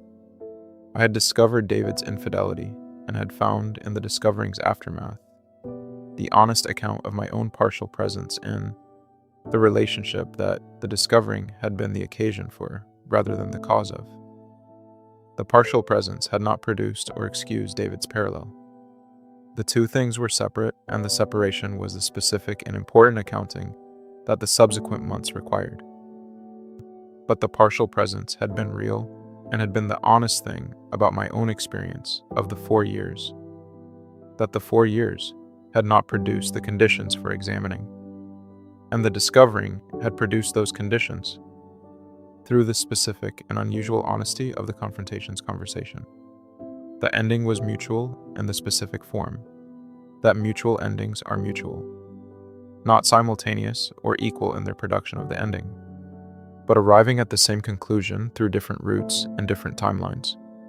The conclusion being that the 4 years had been the real and genuine thing they had been, and that the real and genuine thing had not produced the conditions for the continuation. I left the relationship with a specific and unexpected gift of the self-revision that the discovering had produced alongside the loss, which is the thing I have examined most carefully in years since and found most genuinely useful for what the subsequent years have required. The revision was the recognition of my own partial presence as a quality to the 4 years that needed to be understood and addressed in the subsequent relationships, rather than carried forward without the understanding. The understanding has been the ongoing work of the years since David, and the work has produced something in the subsequent relationships that the 4 years of the partial presence had not produced, which is the specific and more complete quality of the presence that the recognizing of the partial version made available to be worked toward. The discovering had been the loss, and the revision had been the discovering's gift, and the two things have been held simultaneously in the honest account of the 4 years, rather than the loss replacing the gift, or the gift mitigating the loss. The unexpected self-revision alongside the loss is the specific thing this story names in tonight's collection, the discovering as the occasion for the honest examination of the own interior, rather than only as the occasion for the examination of the other person's behavior, and the examination's production of something the discovering had not been expected to produce, which was the understanding of the own experience of the 4 years, that of the 4 years had not provided the conditions for examining. The revision is not the excuse for the infidelity or the redistribution of its accounting. It is the separate and additional thing that the discovering produced, held alongside the loss and the accounting rather than instead of them. And the next story comes from a couple, or rather from the two people who used to be a couple, told first from one side and then from the other. They were together for 6 years, and they have both, independently and in different periods of the years since the relationship ended, agreed to have their accounts included in tonight's collection. The first account is hers, the second is his. They have not read each other's accounts. My name is not important, and neither is his, which we have both agreed to. And the 6 years are the thing that is important, rather than the names. I want to tell the 6 years, honestly, from my side, which means I have to tell the 2 years of the infidelity honestly from my side, which is the harder telling of the two, because the 2 years of the infidelity were mine. I was the one who had the affair, and I am telling this from the position of the person who did the thing rather than the person who discovered it, because the collection deserves the honest account from that position, and because the honest account from that position is the one I am in a position to give. His name for this account is James, and we had been together for 4 years when the affair began. The 4 years had been genuinely good years in the ways that 4 years of a real relationship are genuinely good. The building of a shared life, the developing of the specific and particular intimacy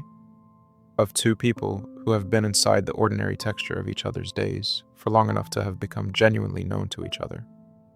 I had been genuinely known by James and had genuinely known him, and the knowing had been the most valued quality of the 4 years. The affair began with a person from my professional life, whose name was Robert, and who arrived into the life at the specific moment that the 4 years had reached the specific and quiet crisis that long relationships reach when the building has been completed, and the living in the built thing has begun, and the living has the specific and honest quality of being less compelling than the building had been. I do not say this as the excuse for the affair. It is not the excuse. It is the honest account of the conditions in which the affair began.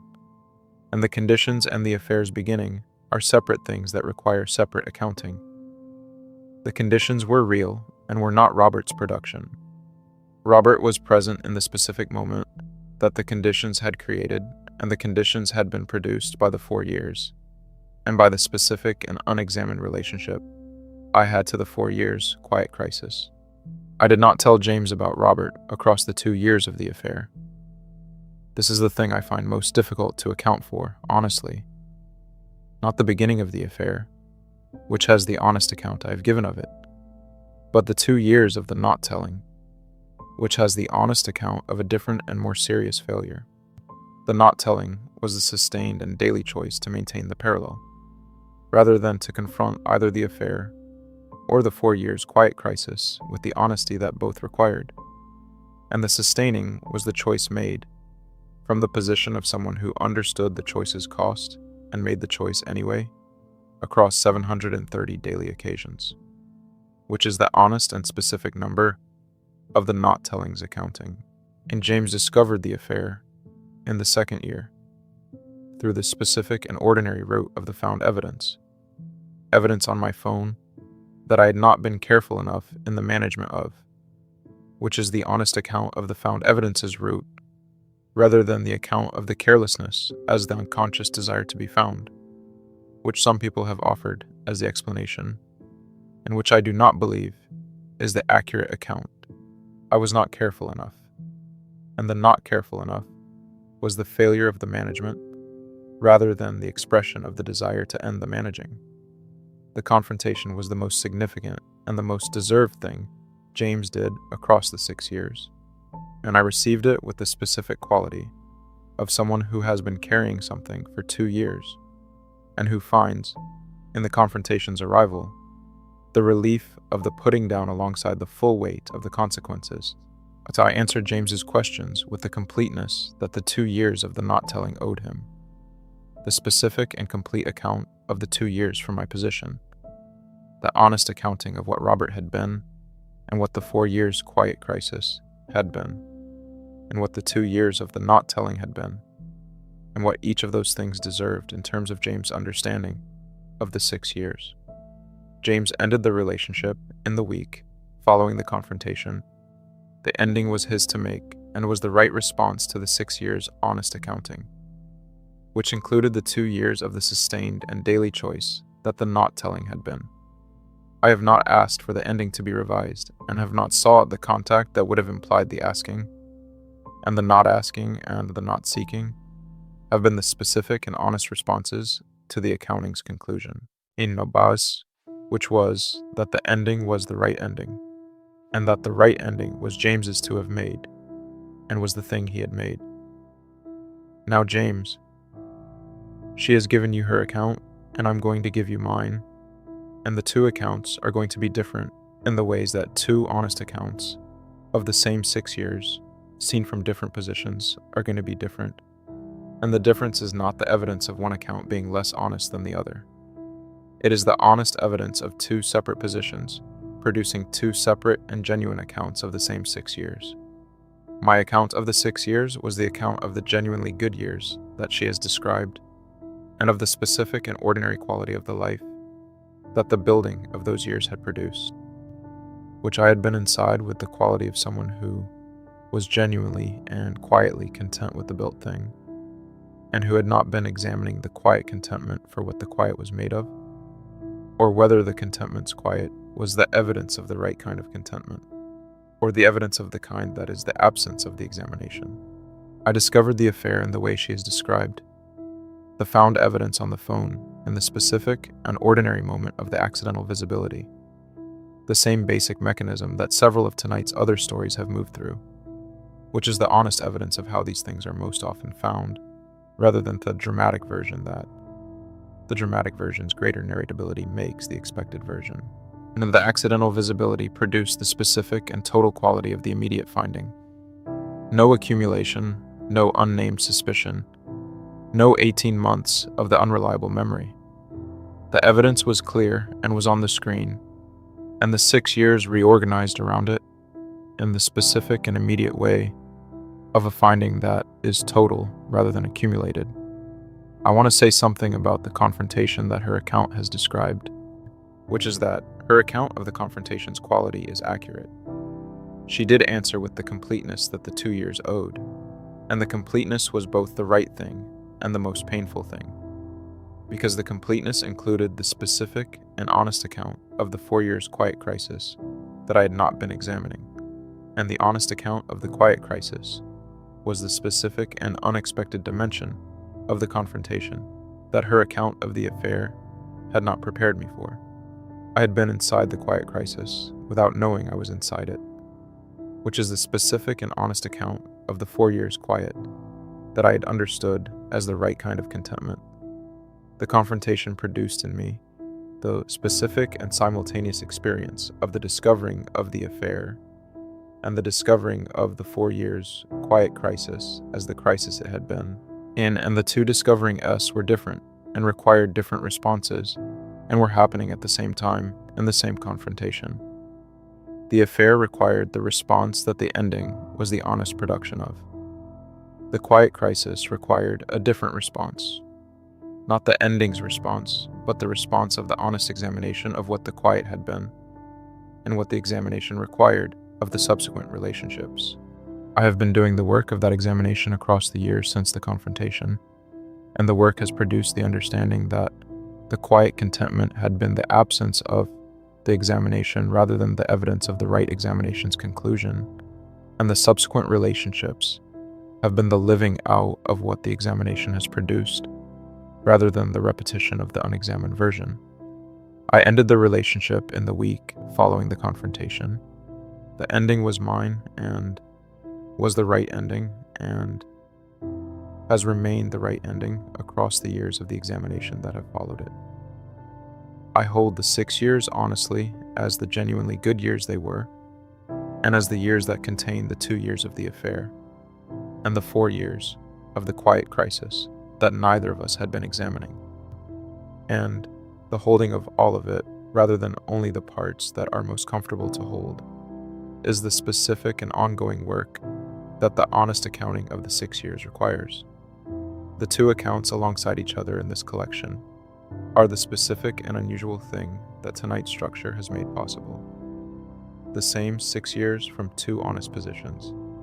neither replacing the other, and neither the complete account of the 6 years without the other. The honest accounting of any relationship that has ended in this way is always two accounts rather than one. And the two accounts are always going to be different from the same two positions. And the difference is not the failure of either account, but the honest evidence of the two separate interiors that were inside the same 6 years at the same time, from positions that were genuinely different from each other. And the next story comes from a woman who had been in a relationship for 3 years, when she discovered that the infidelity she had found evidence of was not recent, was not the product of the current relationship's difficulties, or the specific conditions of the current year, but was something that had been present across the full 3 years, from the relationship's beginning, which meant the discovering reorganized not only the recent past, but the entire history of the relationship, in a way that the discovering of a more recent infidelity does not reorganize it. His name was Patrick, and the 3 years had been what I understood them to be: the genuine and developing relationship of two people who were building something real together, until the discovering reorganized them into something else, which is the specific and most disorienting form of the discovering that I have encountered in the accounts of people who have been through versions of this experience. The reorganization of the entire history, rather than only the recent period, is the specific and particular quality of this version, and the quality is different from the discovering of a more recent infidelity, and the way that the revision of an entire document is different from the revision of its final chapter. Patrick had been in a relationship with a woman named Catherine from before he and I had begun, and the relationship with Catherine had not ended when ours had begun. The two things had been running simultaneously from the first day of our relationship, which meant the first day and every subsequent day of the 3 years had been the first day and every subsequent day of the parallel. And the 3 years were not the 3 years I had understood them to be, but the 3 years I had understood them to be, alongside the 3 years that Catherine had also been understanding them to be from a different position. I found this out through Catherine. She contacted me directly, through the specific and simple route of finding my contact information, through the mutual social media connections that 3 years of a relationship produces, AUX, and she sent me a message that was organized around the specific and honest quality of someone who had been inside the parallel for 3 years, and who had arrived at the decision to end the parallel through the disclosure rather than through any other available route. Her message was not accusatory and was not cruel. It was the message of someone who had been in a complicated and difficult situation for 3 years, and who had determined that the disclosure was the honest response to the situation that the 3 years had become. I met with Catherine. This is the specific and unusual element of this account that I want to describe carefully, because the meeting was the thing that produced the most significant and the most lasting understanding of the 3 years, rather than to the message or the confrontation with Patrick that followed it. We met in a coffee shop on a Tuesday afternoon, which is the specific and ordinary setting that the significant and extraordinary exchange was inside, and we spent 2 hours in the honest and careful and mutually respectful conversation of two people who have been in the same situation from different positions and who are meeting in the aftermath of the situation's ending for the first time. Catherine told me the 3 years from her position. I told her the 3 years from mine. The exchange of the two accounts was the most significant conversation I have had in my adult life, and the significance was organized around the specific and unprecedented quality of the exchange. The two honest accounts of the same 3 years, from the two positions that had been inside the parallel simultaneously, neither of which had been available to the other position while the parallel had been running. The accounts were different in the ways that two honest accounts of the same period from genuinely different positions are different, and the differences were the specific and important evidence of the parallel's particular and comprehensive quality. The same person, the same 3 years, the two completely separate and genuine relationships running alongside each other, without either of them having been a diminished or a lesser version of the other. The two account quality of the Tuesday coffee shop conversation is the thing I have examined most carefully in the years since the discovering, and the examination has produced the specific and honest understanding that the parallel's most serious quality was not the infidelity in the conventional sense, the sexual betrayal, or the emotional betrayal in isolation, but the specific and comprehensive construction of two genuine relationships that were being maintained simultaneously, with a complete investment of the person maintaining them, without either relationship being sacrificed in the specific ways that the maintenance of a parallel usually requires one of the parallel's parts to be sacrificed. Patrick had been genuinely and completely present in both relationships, which was the most disorienting quality of the 3 years reorganization. The genuine presence in our relationship had been real and had been simultaneous with the genuine presence in Catherine's relationship. And the genuineness of both had been the specific and most difficult quality to hold honestly. The confrontation with Patrick happened in the week following the meeting with Catherine. And the confrontation had the specific and unusual quality of being the confrontation that arrives after the full account has already been assembled, after the 2-account exchange with Catherine had provided the most complete, available picture of the 3 years, rather than the confrontation that is working toward the full account through the exchange with the person who has been maintaining the parallel. I already had the full account. The confrontation was the response to the full account, rather than the search for it, which gave the confrontation a different quality from the confrontations that are still working toward the complete picture. Patrick confirmed the full account without adding significant new information to it, which told me the full account had been as complete as the Tuesday exchange had produced it. And he said the 3 years had been genuine for him in both directions. The genuine presence in both relationships had been the thing he had been maintaining, rather than the management of 2 diminished versions of the genuine that the more ordinary parallel produces. He said this with the specific and honest quality of someone who understands that the genuine quality of the parallel is not the mitigation of the parallel's seriousness, but the accurate account of it, and the accurate account required the saying, even if the saying was the most difficult dimension of the confrontation to receive. I ended the relationship in the week following the confrontation. The ending was clear and was the only available honest response to the complete account, and the clarity was the specific and unusual quality of an ending that has been produced by the complete account, rather than by the incomplete account that most endings are produced by. The complete account had been assembled before the ending rather than across the period of the ending, which gave the ending the specific and different quality of something that had been made possible by the fullness of the understanding, rather than across the working toward the understanding. Catherine and I are still in contact. This is the specific and perhaps surprising element of this account that most people find most unusual when they hear it, and I want to account for it honestly rather than leaving it as the surprising detail without the account. The Tuesday exchange had produced something that the subsequent years have found genuinely valuable: a specific and mutual understanding of a shared experience that the 2 people who shared it from their respective positions have found the ongoing contact useful for continuing to process. It is not a friendship in the ordinary sense of the word, and it is not a support group, and it is not the alliance against Patrick that the external account of it might imply. It is the ongoing and periodic contact of 2 people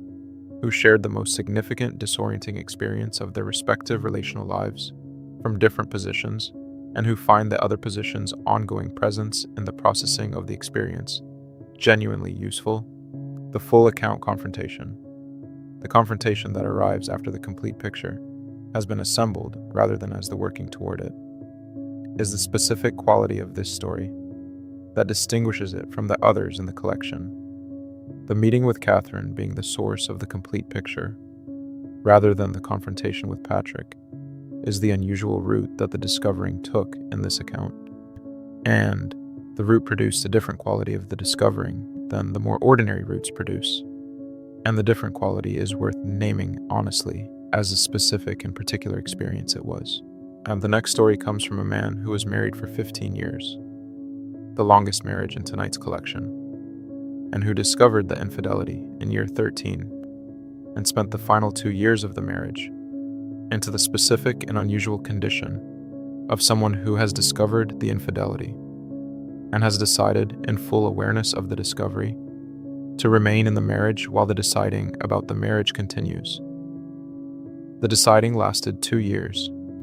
He wants to describe what the 2 years of the deciding were like from the inside. 15 years is a long time, and I am aware that the length of time is the first thing that people respond to when they hear this account, which is the evidence that the length of time is the thing that makes this account most different from the accounts of shorter relationships. The 15 years are not simply more years of the same thing, but a qualitatively different thing, a life that has been built to a specific and comprehensive completeness that shorter relationships have not had the time to build to, and whose potential ending produces the specific and different accounting that the potential ending of a more recently completed thing does not produce. My wife's name is Helen, and I discovered the infidelity in year 13 through the specific and ordinary route of the found evidence. I will not describe the route in detail, because the route is not the significant part of this account, and because the describing of it would take time that the significant part deserves. The found evidence was clear, and was the evidence of a relationship with a man named Thomas that had been running for approximately 14 months before the finding. The finding was complete, and the confrontation happened in the same evening, and Helen confirmed the finding with the specific quality of someone who had been carrying the 14 months and who received the confirmation's requirement with the relief and the distress that the voluntary accounts in tonight's collection have also described. I want to describe what happened in the 24 hours following the confrontation, because the 24 hours were the specific and crucial period in which the deciding began, the period in which I was into the full weight of the finding and the confrontation, without having yet determined what the finding and the confrontation required of me, in terms of the marriage's continuation or ending. Most people who have been through a version of this experience describe the 24 hours as the period in which the clarity about the ending arrived, or the period in which the immediate and overwhelming impulse toward the ending was the primary experience. My 24 hours were different, and the difference is the specific and unusual quality of this account. The 24 hours produced in me the specific and sustained experience of being inside the full weight of the finding alongside the 15 years simultaneously, and the 15 years were not the background of the full weight,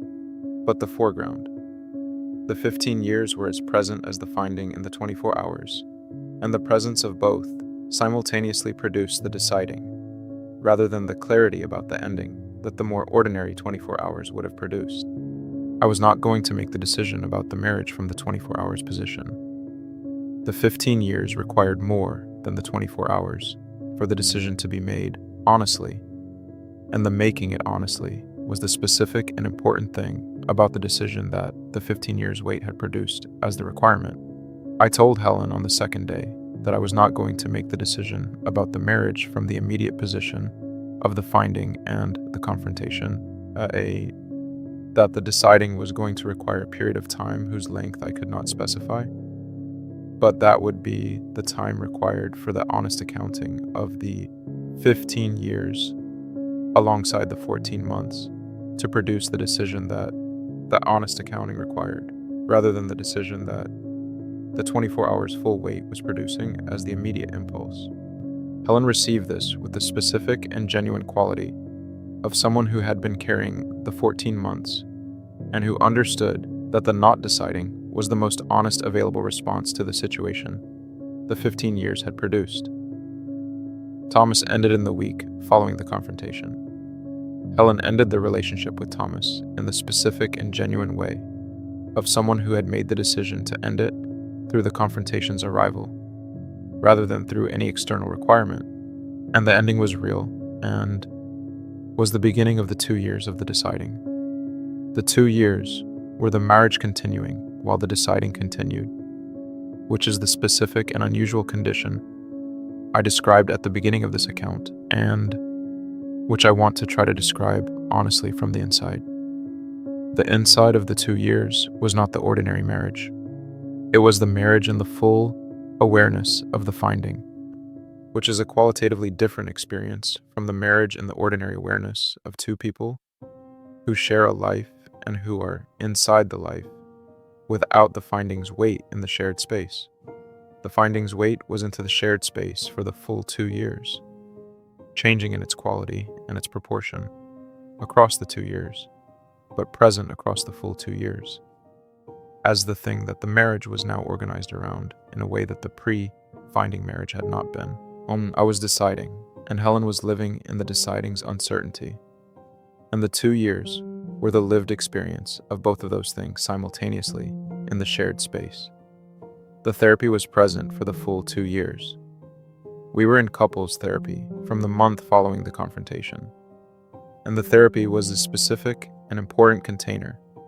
for the deciding and the uncertainty that the 2 years required a container for. The therapy did not produce the decision, which is the honest account of what the therapy was for in the 2 years. It was not the tool for the decision's production, but the container for the honest examination that the decision's quality required to be made from. The examining was genuine and was continuous and was producing across the 2 years the most comprehensive and honest account of the 15 years that the 15 years had not previously required or produced. The decision arrived in the 2 years' final month, not through a specific occasion or a particular exchange, through the specific and quiet accumulation of the 2 years. Examining arriving at the place that the examining had been working toward, without the working toward having been organized around any specific destination. The decision was to end the marriage. I want to account for the decision's direction, honestly, rather than leaving the direction as the implied conclusion of the 2 years. The ending was the decision, and the decision was produced by the 2 years of the honest examining arriving at the specific and clear understanding that the 15 years had been the genuine and real thing they had been, and that the 14 months had changed the 15 years in a specific and irreversible way that the 2 years of the honest examining had not, found the route around. The route around is what the 2 years had been looking for, which is the honest account of what the deciding had been. Not the delay of the obvious ending, but the genuine and sustained looking for the route around the ending through the honest examining of whether the route existed. The route did not exist. The 2 years had been the honest and sustained examination of whether it existed, and the examination's conclusion was that it did not, and the decision was the examination's conclusion, rather than the immediate impulse's delayed expression. Helen and I ended the marriage in the spring of the 2 years' final month. The ending was the most civil and the most mutually respectful ending available to 15 years of a genuine and real marriage, which is the specific and important quality that the 2 years of the deciding had produced alongside the decision. The 2 years had given both of us the time and the honest examining that produced the ending from the most complete available understanding of the 15 years, rather than from the immediate and incomplete understanding of the 24 hours. The completeness of the understanding had produced the ending, and had produced the specific and mutual respect for the 15 years that the completeness of the understanding makes possible, which is the specific and lasting gift of the 2 years of the deciding to the 15 years honest accounting. The 2 years of the deciding being the genuine and sustained examination of whether the route around the ending existed, rather than the delay of the obvious conclusion, is the specific and honest account of this story's unusual quality. The deciding was not the avoidance of the decision. It was the decision being made from the most honest and most complete available position, rather than from the immediate position that the 24 hours had produced, and the most honest and most complete available position required the 2 years to arrive at. The 15 years deserved the 2 years of the deciding, and the 2 years of the deciding are what the 15 years received. And the next story comes from a woman who discovered her husband's infidelity, and who found that the most significant and the most unexpected element of the discovery's aftermath was not the grief or the anger that the discovery produced, both of which were present and genuine, but the specific and surprising quality of the relief that arrived alongside the grief and the anger, and that she has spent the years since trying to understand honestly, without either dismissing the relief or allowing it to diminish the genuine quality of the grief and the anger. We had been married for 9 years when I found out, and the finding out was through the specific and direct route of my husband telling me himself, not the voluntary disclosure of genuine remorse, which is the voluntary telling that the second story in tonight's collection described, but the specific and different voluntary telling of someone who is ending the affair and the marriage simultaneously, and who has arrived at the ending through the decision that the ending was the honest response to the situation, rather than through the remorse that the voluntary disclosure in the earlier story had been organized around. His name was Andrew, and he sat across from me at the kitchen table on a Sunday morning and told me that he had been in a relationship with a woman named Diane for 2 years, and that the relationship had produced in him the honest recognition that the marriage was not the right continuation of the 9 years, and that the honest response to the recognition was the disclosure and the ending, rather than the continuation of either the parallel or the marriage in the form that the parallel's continuation had been requiring. He was ending the marriage. The disclosure was the ending's announcement rather than the appeal for the marriage's continuation, which was the specific and important quality of Andrew's telling that distinguished it from the voluntary disclosure of genuine remorse. He was not asking for the marriage to continue, he was ending it and providing the honest account of why. I received this at the kitchen table on the Sunday morning with the specific and layered quality of responses that the layered content of what Andrew was saying produced. The grief of the 9 years ending, and the anger of the 2 years of the parallel, and the specific and unexpected relief that arrived in the same moment and from the same kitchen table on the same Sunday morning. The relief was the thing I want to account for honestly, because the honest accounting of it is the specific and important thing this account is trying to provide. The relief was organized around something I had not known I was carrying until the Sunday morning had provided the occasion for the carrying's putting down. I had been inside the 9 years with the specific and unexamined quality of someone who had been asking a question about the marriage across the 9 years, without having been able to name the question clearly enough to examine it directly. The question was the question of whether the marriage was the right thing, not the question of whether Andrew was a good person, or whether the 9 years had been genuinely good, which they had been, but the specific and fundamental question of whether the marriage was the right version of the 9 years relationship. For the specific and particular people the 9 years had produced in both of us. I had been carrying the question without having named it, and the carrying of the unnamed question had been the specific and unexamined weight of the 9 years that the Sunday morning had provided the relief of putting down. For Andrew's ending of the marriage had named the question's answer. The answer was that the marriage was not the right thing, at least not in the form it had been, and the naming of the answer had produced the relief of the unnamed question's resolution, alongside and simultaneously with the grief of the 9 years and the anger of the 2 years of the parallel.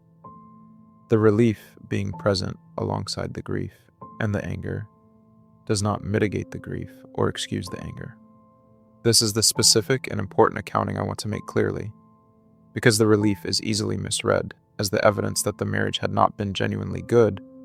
or that the grief and the anger were not genuinely felt. The grief was genuine and was the grief of 9 real years ending.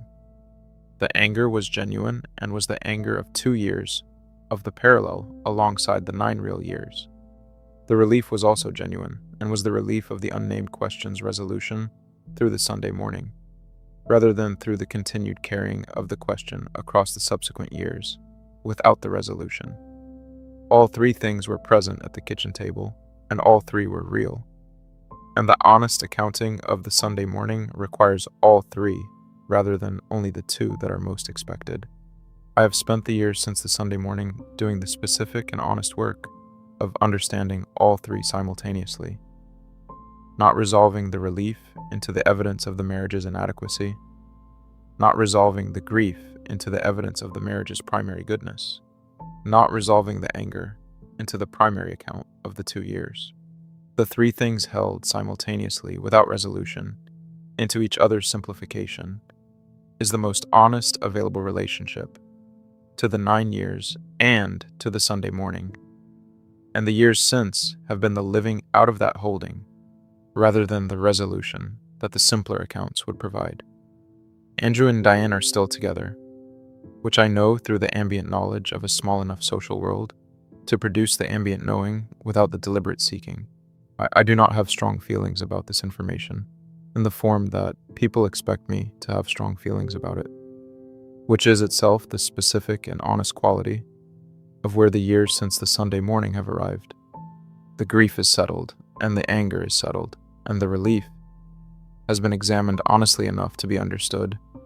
without requiring Andrew and Diane's continuation to be the occasion for anything other than the ambient knowledge that it is. And the relief alongside the grief and the anger is the specific thing this story names in tonight's collection. The unexpected response that the discovering can produce when the discovering is organized around the resolution of an unnamed question, rather than only around the loss of the established thing. The unnamed question being carried across 9 years without examination is the specific and honest account of how the relief was produced. And the honest accounting of the relief alongside the grief and the anger is the specific and important thing that the simpler account of the Sunday morning would not have included. The next story comes from a man who had been with his partner for 2 years when he discovered that the infidelity he had found evidence of was not with a stranger or a colleague or anyone from the peripheral social world of the relationship, but with his brother. The specific and particular quality of that version of the discovering is what this story is about, and the account is given with the honest awareness that the version is the most complicated version in tonight's collection because it requires the simultaneous holding of 2 losses rather than 1. My partner's name was Grace, and my brother's name is Daniel. And the 2 years were the 2 years I understood them to be until they were not, which is the honest opening of most accounts of this kind, and which in this account has the specific and additional weight of the brother dimension that the other accounts in the collection do not carry. I want to say at the beginning that this account is not the account of a relationship with a brother that has been destroyed, because the honest accounting of what happened to the relationship with Daniel in the years following the discovering requires more nuance than the destroyed version provides, and more honesty than the forgiven version provides, and neither of those simpler versions is the accurate account of where the years have arrived. Grace and Daniel had known each other for the full 2 years of the relationship, which is the ordinary and expected fact of a relationship in which the partner is introduced to the family in the natural course of the relationship's development. They had been in the specific and unremarkable proximity of a partner and the partner's sibling across the 2 years, the family gatherings and the occasions that a family's shared life produces, the specific and ambient familiarity that the ordinary proximity of 2 years develops without the familiarity being organized around any particular attention or investment. I had not examined the familiarity because the familiarity had not presented itself as anything requiring examination. It had been the ordinary and comfortable quality of a family that had received the partner warmly, and the partner who had been received warmly settling into the family's social texture with the ease of someone who was genuinely at home in it. The discovering arrived in the 11th month through the specific and direct route of Grace telling me. In the telling was not the voluntary disclosure of genuine remorse. It was the ending of the relationship. Grace's ending, produced by the specific decision that the relationship with me was not the continuation she wanted, and that the honest response to the decision was the disclosure that explained it, rather than the ending without the explanation. Grace was ending our relationship, and she was providing the honest account of why, which included the account of the 4 months that had preceded the ending. The 4 months in which the familiarity between her and Daniel had become something other than the familiarity, and the becoming had produced the decision that the relationship with me was not the right continuation. The telling had two dimensions, and the two dimensions arrived simultaneously, which is the specific and concentrated quality of the discovering in this version. The ending of the relationship with Grace and the discovering of the 4 months with Daniel were the same telling delivered at the same kitchen table in the same conversation. And the two losses were simultaneous rather than sequential in their arriving. And of the simultaneity is the specific and particular quality of the brother version that the other versions into the collection do not have. The loss of the partner and the specific and different loss produced by the brother's dimension, arriving at the same time, rather than the loss of the partner, being the occasion for the subsequent and separate processing of the other loss. I called Daniel from the car outside my apartment in the hour following Grace's leaving.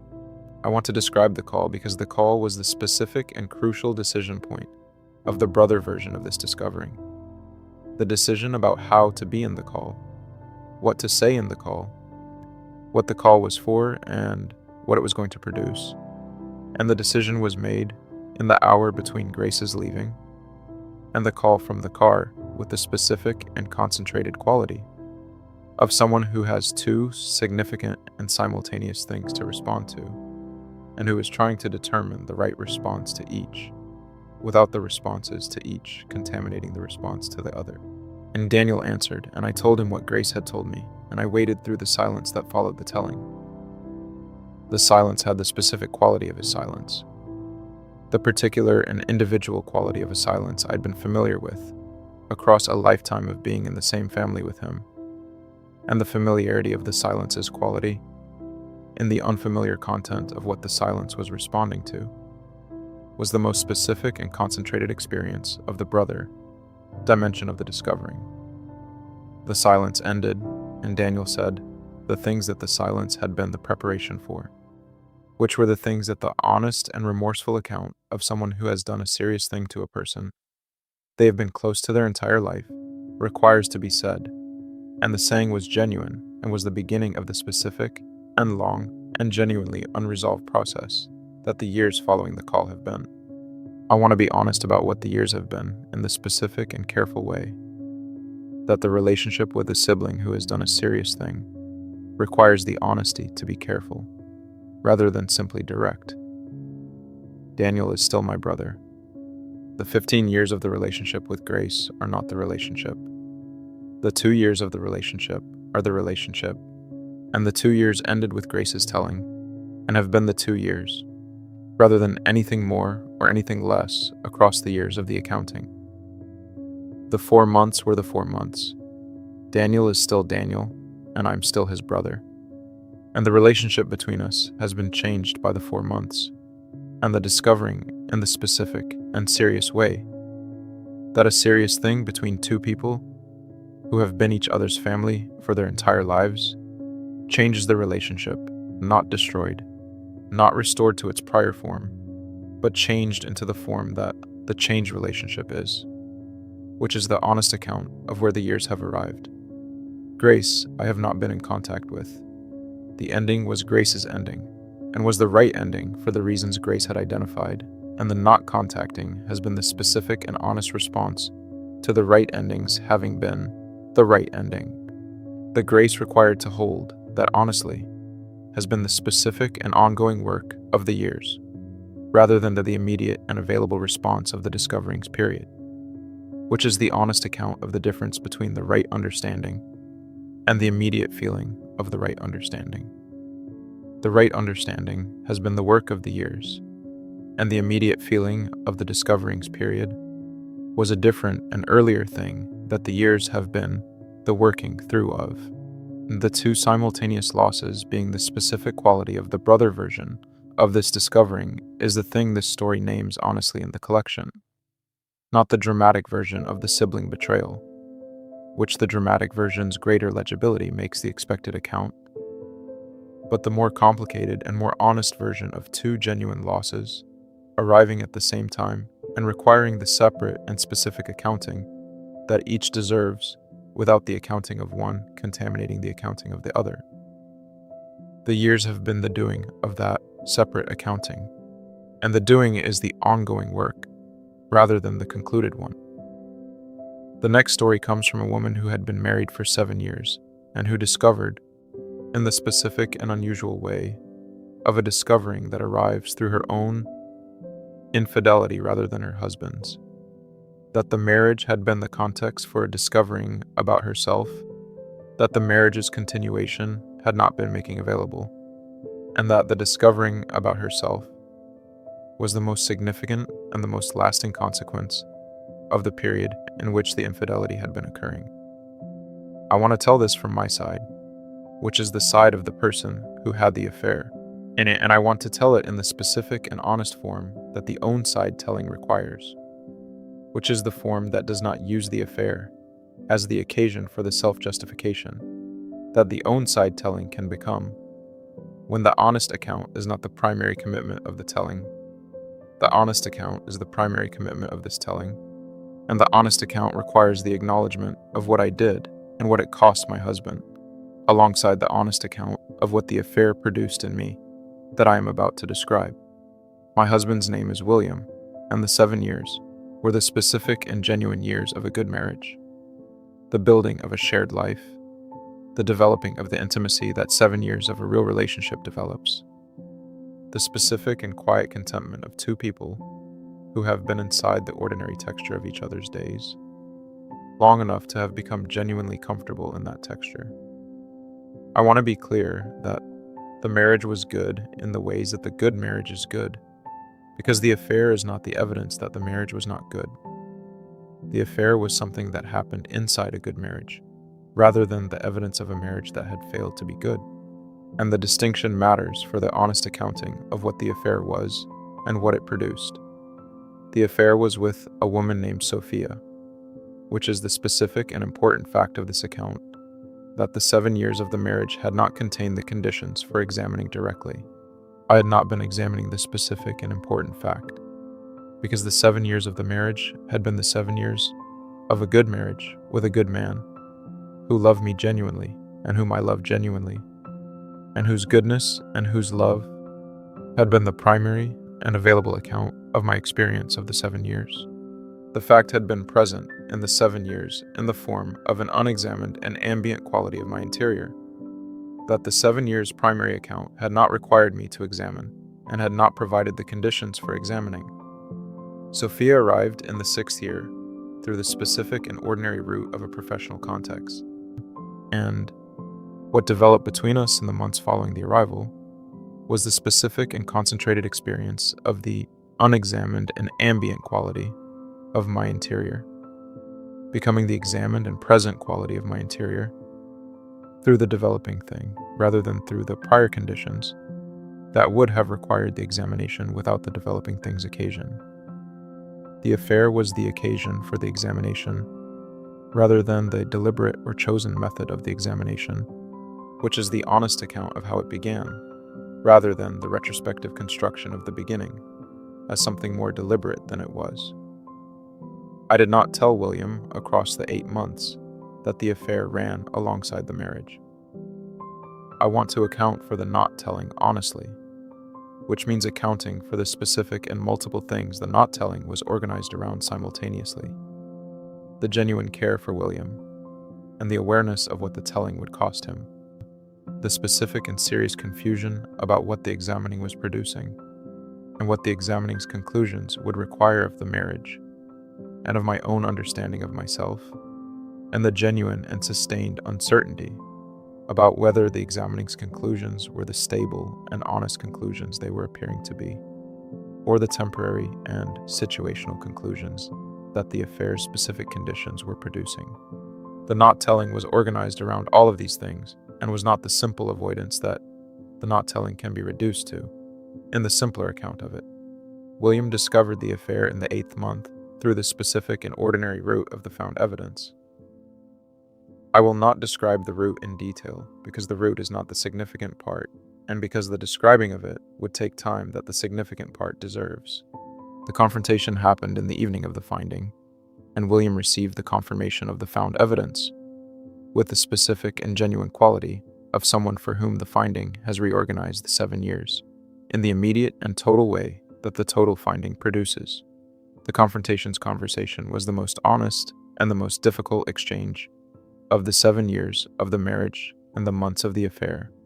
I told William the honest account of the 8 months and the honest account of what the 8 months had been producing in my understanding of myself, which was the first time the honest account had been available outside of the examining that the affair had been the occasion for. The telling of the honest account to William was the specific and significant moment of the affair's aftermath. The first time the examining's conclusions were present in the shared space of the marriage, rather than in the private space of the examining, and the presence of the examining's conclusions in the shared space was the most significant and the most irreversible thing the confrontation produced. William received the honest account with the full and genuine quality of someone who is receiving two pieces of significant information simultaneously: the discovering of the affair and the discovering of the examining's conclusions, and who is in the specific and concentrated experience of both things, reorganizing the 7 years at the same time. He was present in the conversation with the specific and genuine quality that had been one of the most valued qualities of the 7 years.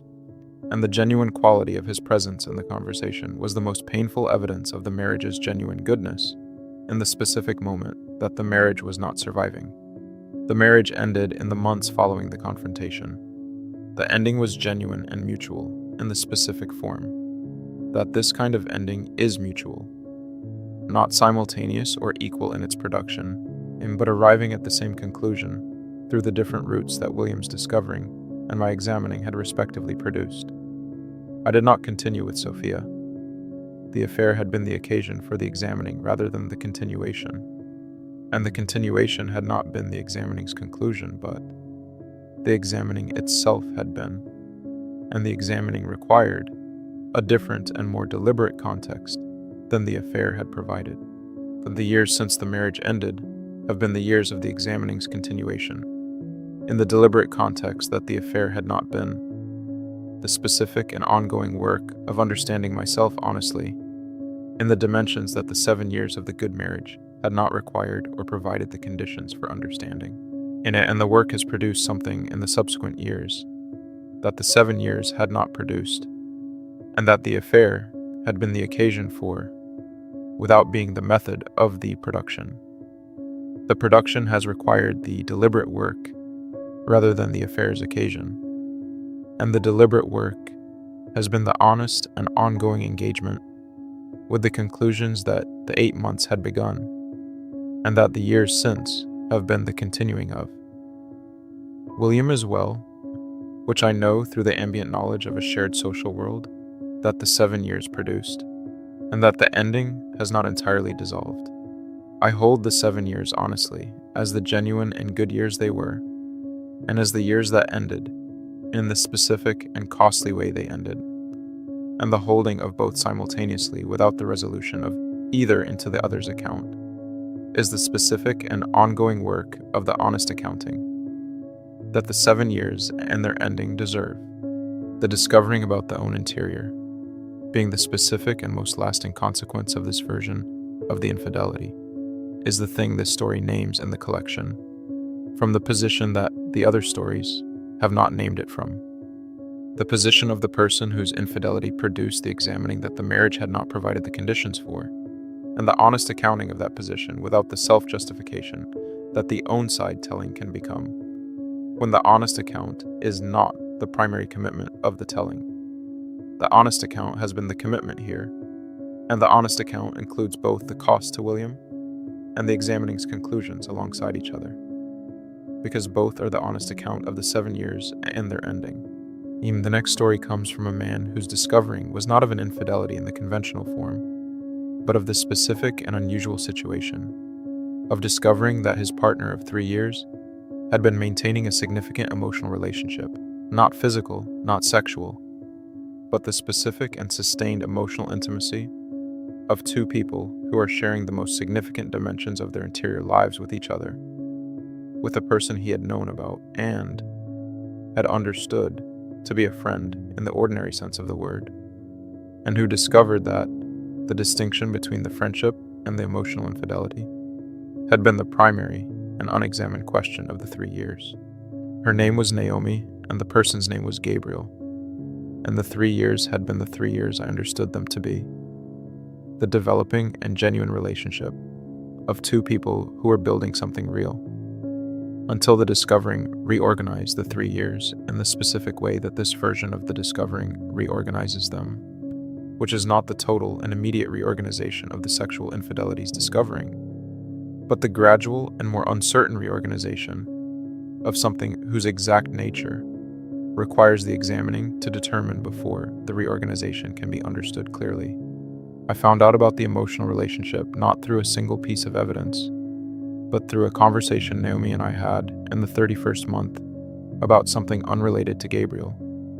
a conversation about the relationship's direction and the specific and honest quality of our communication,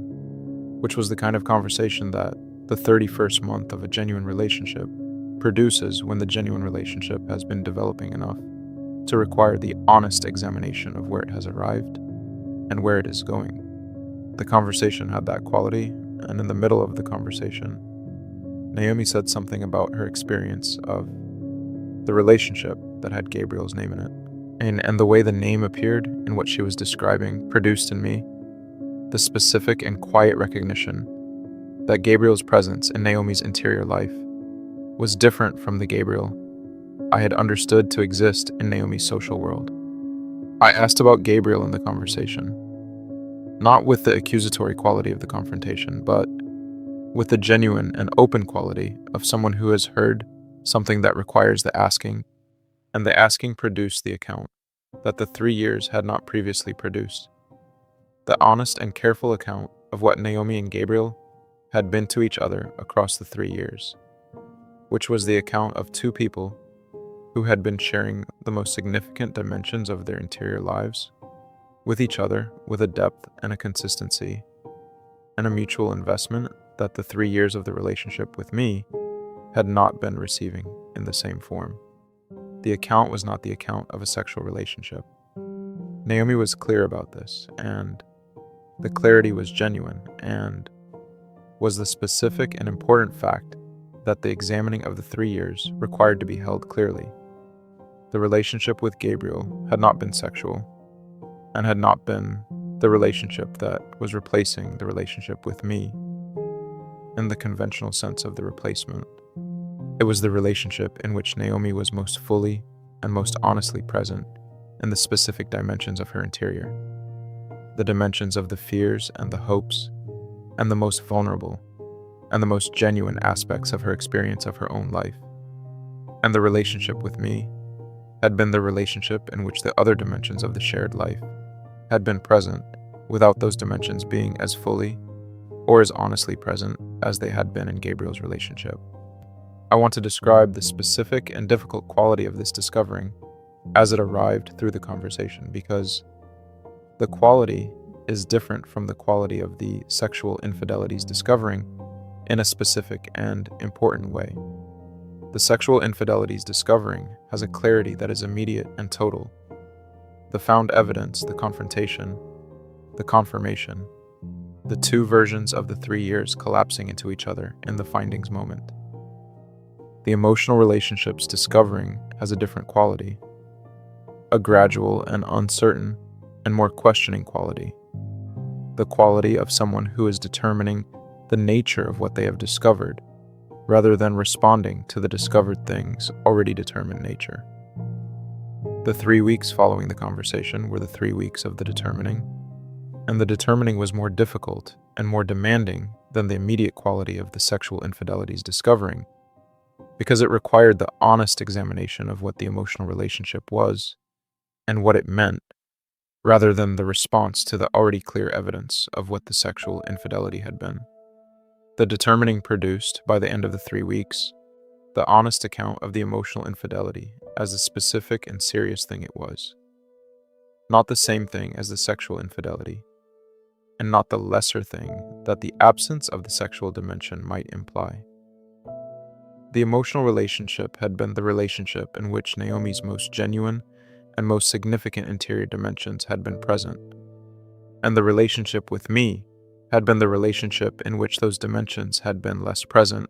across the 3 years, and the less present quality had been the specific and serious cost of the 3 years that the emotional relationship had been producing alongside them. Naomi and I spent the months following the 3 weeks in the genuine and difficult work of examining what the 3 years had been and what the less present quality had been organized around, and whether the organization could be different in the continuation.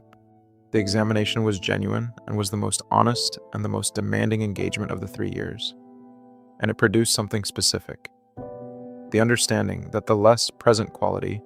had been organized around Naomi's long-standing and specific relationship to vulnerability,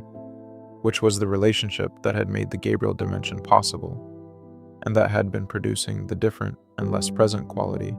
in the relationship with me, without the organizing principle being examined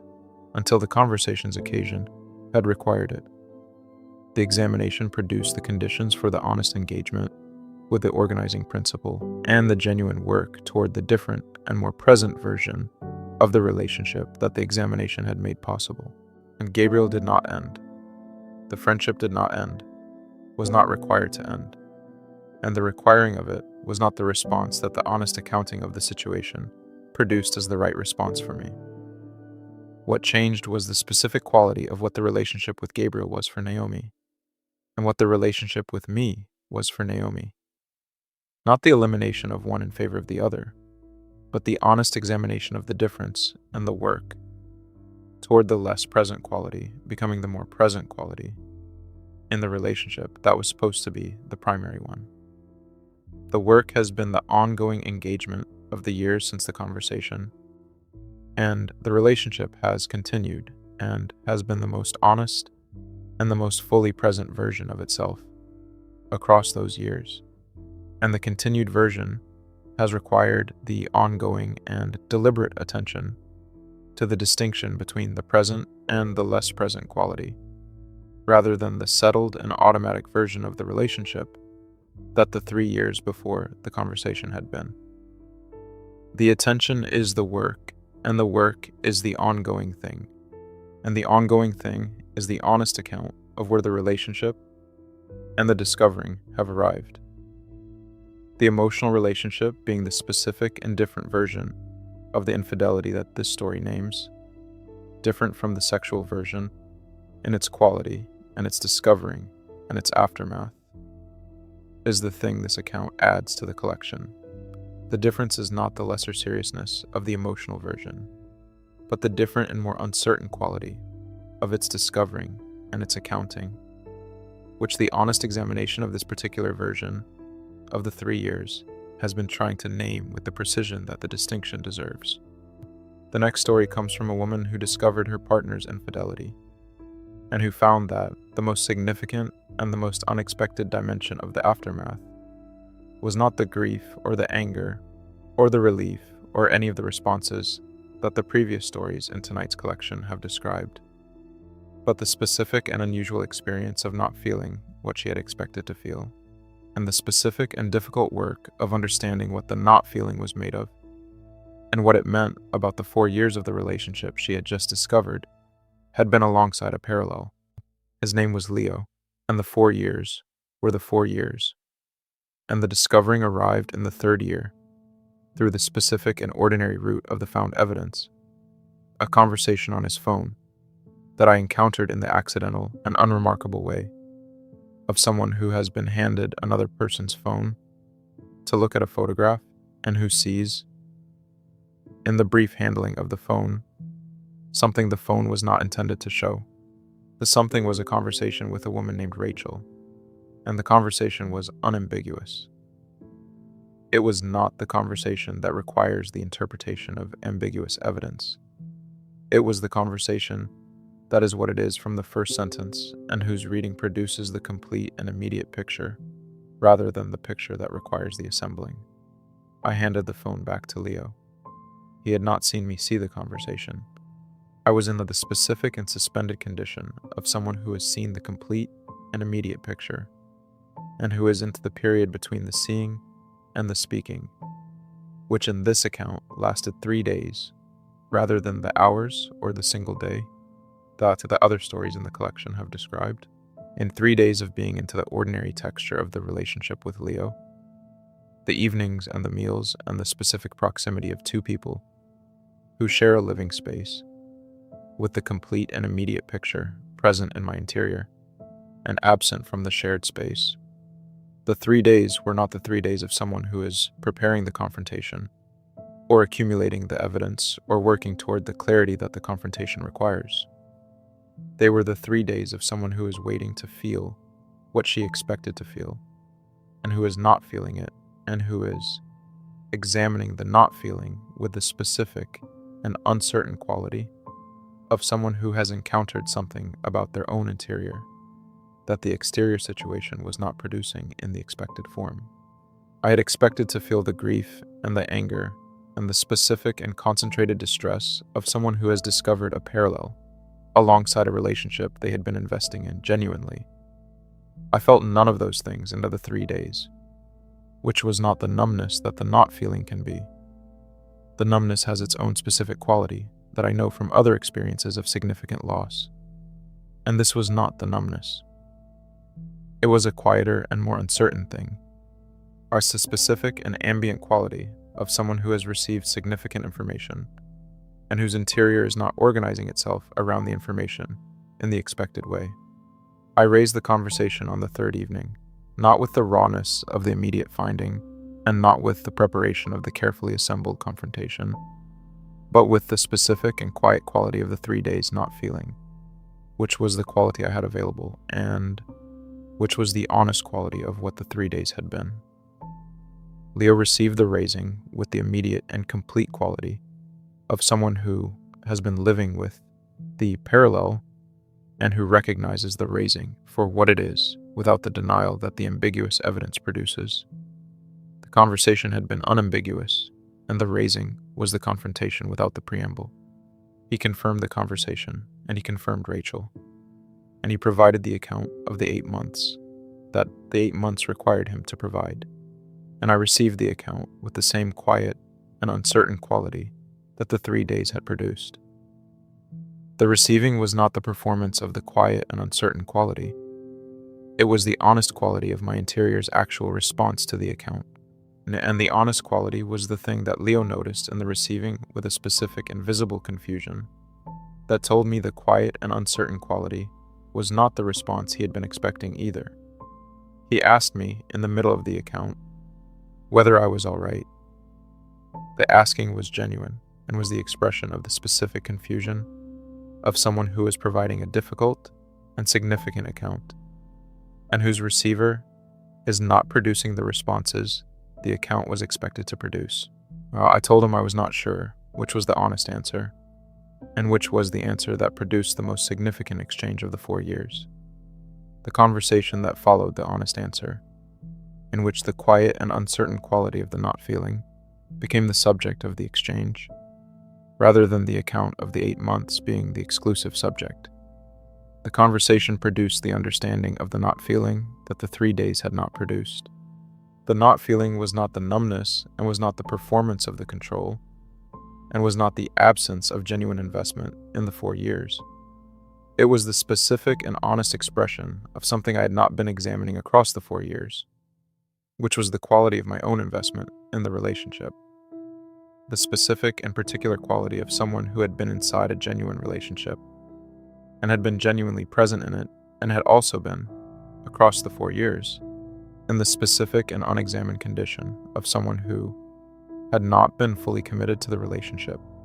in the specific sense of the commitment that makes the discovering of a parallel, the total and immediate reorganization of the interior, that the other stories in the collection have described. The full commitment had not been present in the 4 years, in the way that the full commitment's absence makes the discovering of the parallel, the different and quieter experience that the 3 days had been.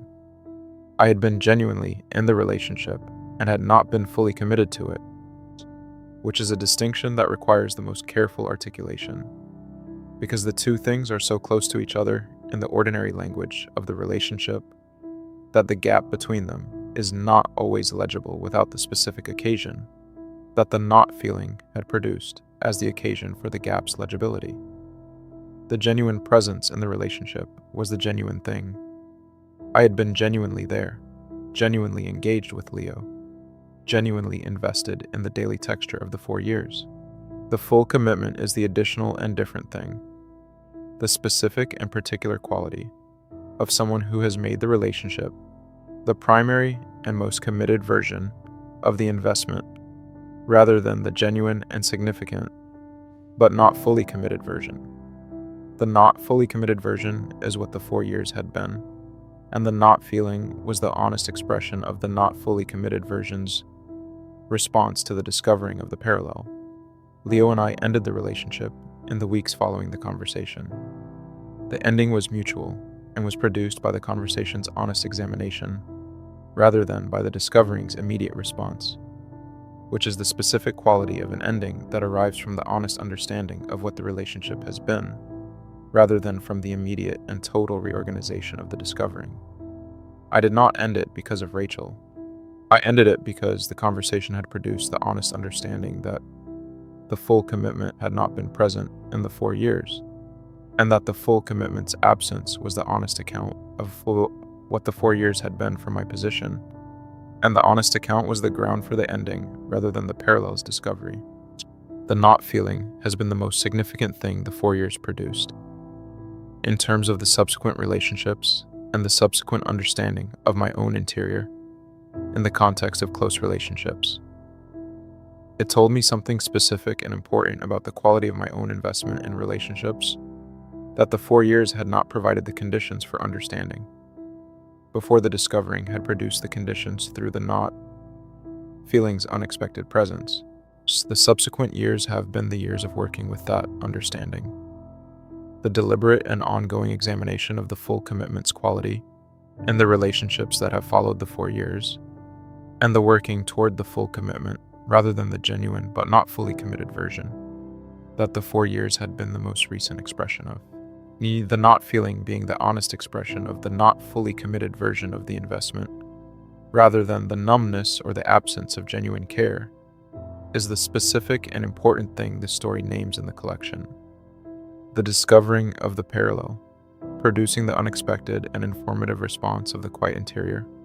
rather than the total reorganization, and the quiet interior being the occasion for the honest examination of what the quiet was made of,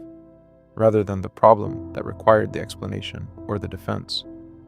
The honest examination of the quiet produced the most significant and the most lasting thing the 4 years contained, which arrived through the discovering rather than before it. The next story comes from a man who had been with his partner for 5 years and who discovered, in the specific and unusual form of a discovering that arrives through the other person's grief, rather than through the conventional evidence, that his partner had been in a relationship with someone who had died, someone whose death had produced in his partner a grief that the partner had not been able to account for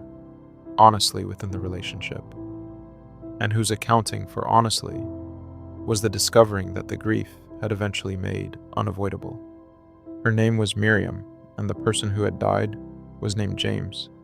and the 5 years had been the 5 years I understood them to be, until the grief reorganized them, which is the specific and unusual form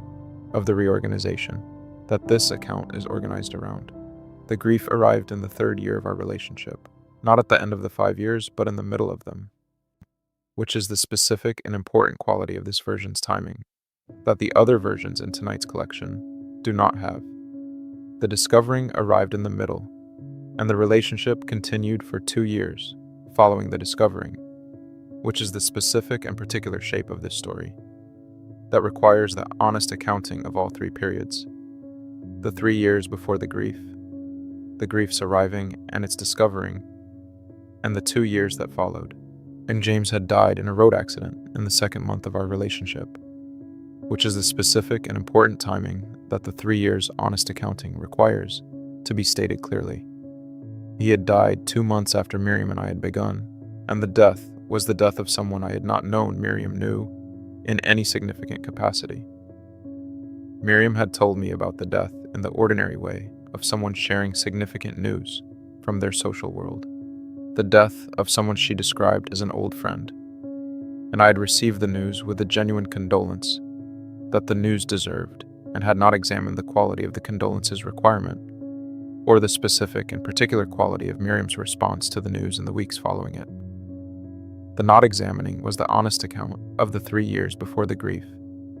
I had not been in the position to examine something I had not been given the information to examine, and the information had not been provided in the form that would have produced the examining. The 3 years had been the 3 years of a genuine and developing relationship with a partner who had been genuinely present in the relationship and who had also been, across the 3 years, inside the unexamined and unaccounted grief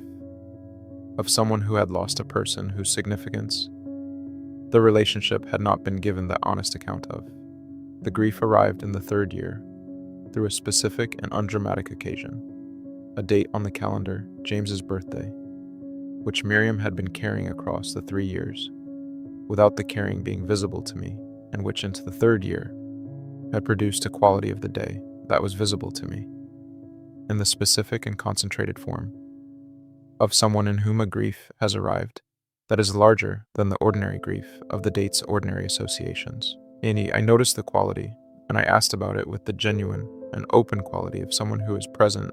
with a partner's grief and who wants to understand the grief well enough to be present with it in the right form. Miriam told me the telling had the specific and genuine quality of someone who has been carrying something for 3 years and who has arrived through the weight of the carrying and the specific occasion of the birthday's arrival, be at the point where the carrying is no longer possible without the telling that the carrying has been requiring since the beginning of the 3 years. She told me about James, not the old friend version, but the honest version, which was the version of someone she had been in a relationship with for 2 years before she and I had met, and who had died 2 months after we had met, and whose death had been the specific and total loss of a person who had been the most significant relationship of Miriam's adult life prior to the relationship with me. The telling reorganized the 3 years in the specific and particular way of this version of the discovering. The reorganization was not the total and immediate reorganization of the found evidence version.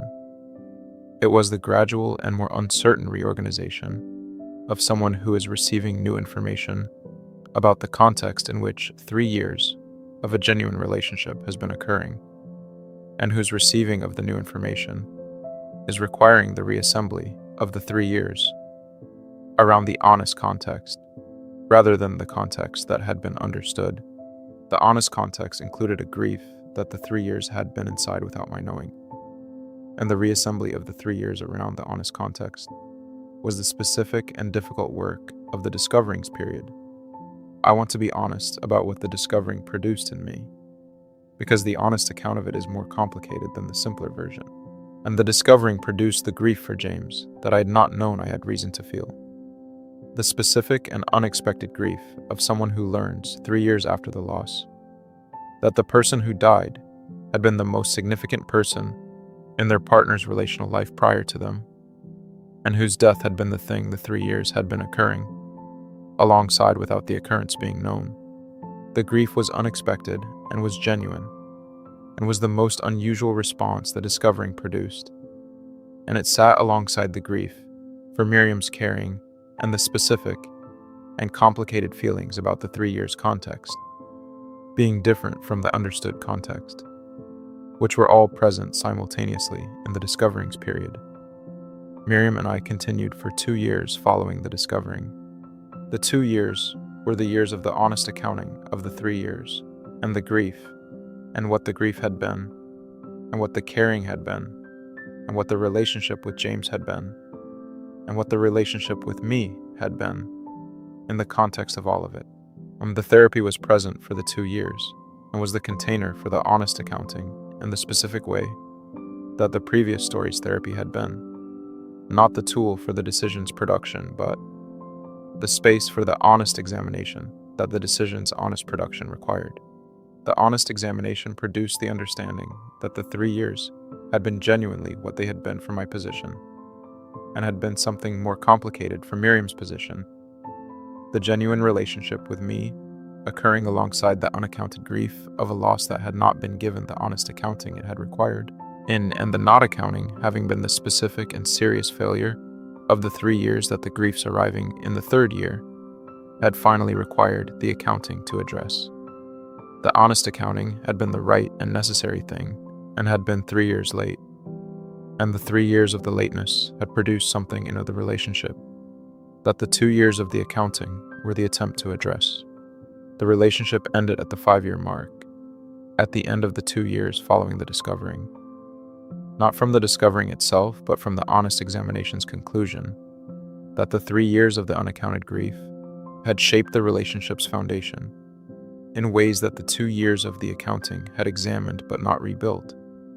and that the rebuilding required a different foundation than the 3 years had laid. The ending was the examination's conclusion and was mutual and was the most honest ending available to the 5 years. James has been the most significant person in this account who is entirely absent from it, which is the specific and honest quality of the discovering that arrives through grief, rather than through the conventional evidence. The discovering is organized around a person who cannot be present in the account, and whose absence from the account is the condition that produced the 3 years of the unaccounted grief and everything the unaccounted grief produced. I have thought about James in the years since the 5 years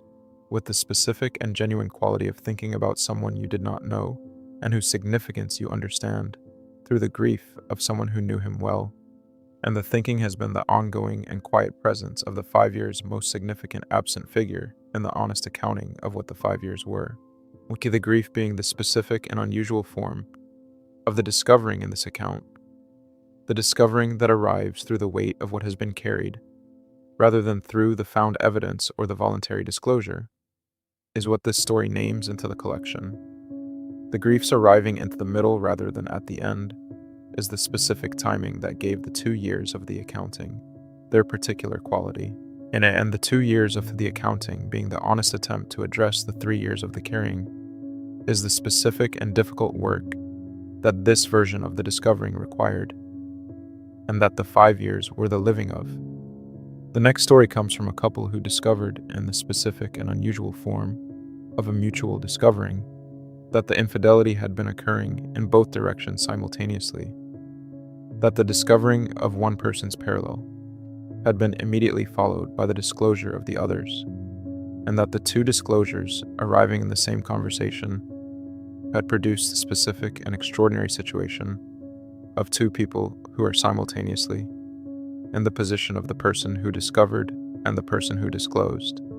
and who found that the mutual quality of the situation required a different and more complicated accounting than the one-directional version.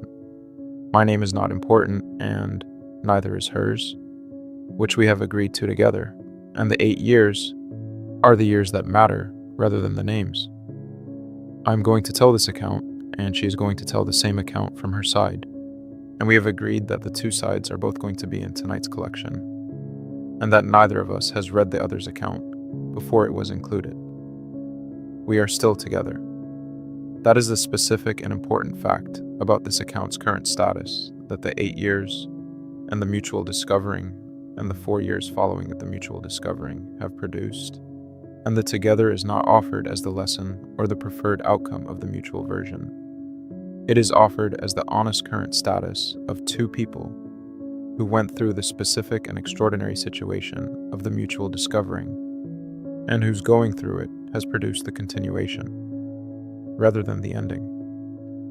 My side, I discovered her parallel in year 4. Through the found evidence, I will not describe the finding in detail, because the finding's form is less significant than what the finding's conversation produced, and the conversation is the significant thing. I raised the finding that evening in the conversation that the finding required, and she confirmed the parallel. A person named Marcus, 4 months, the honest and complete account. She confirmed the parallel, and then she said something that the conversation had not been moving toward from my position, which was the disclosure of a parallel of my own. A person named Elise, 3 months, also the honest and complete account. That she had found the evidence of 2 weeks before the evening, and had been carrying for 2 weeks while determining how to raise it. Now, we had been sitting across from each other at the kitchen table for 40 minutes in the conversation about Marcus when she disclosed Elise. The 40 minutes had been the conversation I had understood I was having. The discovering and the confrontation, and the confirming, and the disclosure of Elise had reorganized the 40 minutes into a different and more complicated conversation than the 40 minutes had understood itself to be. I was the discovering person and the discovered person simultaneously, which is the specific and extraordinary quality of the mutual discovering that the one-directional version does not produce. And the simultaneity arrived in the 40th minute of a conversation that had been organized around only one of those positions. I want to describe what the 40th minute's reorganization felt like from the inside, because the inside account of the mutual discovering is the thing that most accounts of it do not include. The reorganization did not produce the expected response, the defensiveness of the discovered person, or the moral authority of the discovering person, because the mutual quality had collapsed both of those positions in the same moment. I was neither the discovering person with the moral authority, nor the discovered person with the defensiveness. I was both simultaneously, and the both simultaneously. Position is a position without the expected responses, because the expected responses are organized around the one-directional version, rather than the mutual version. What the 40th minute produced, instead of the expected responses, was the specific and unusual quality of two people who are in the same position simultaneously looking at each other from that position. The looking had a quality that the 40 minutes before the 40th minute had not had. The quality of two people who have arrived at the same place through different routes and who find,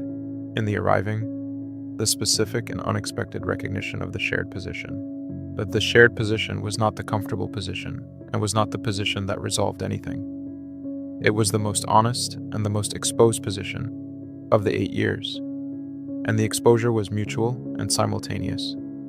and was the specific quality of the mutual discovering that the one-directional version does not produce. The conversation continued from the 40th minute for another 3 hours, and the 3 hours were the most significant and the most honest exchange of the 8 years. The honest account of Marcus from her side, and the honest account of Elise from mine, and the honest examination of what each parallel had been,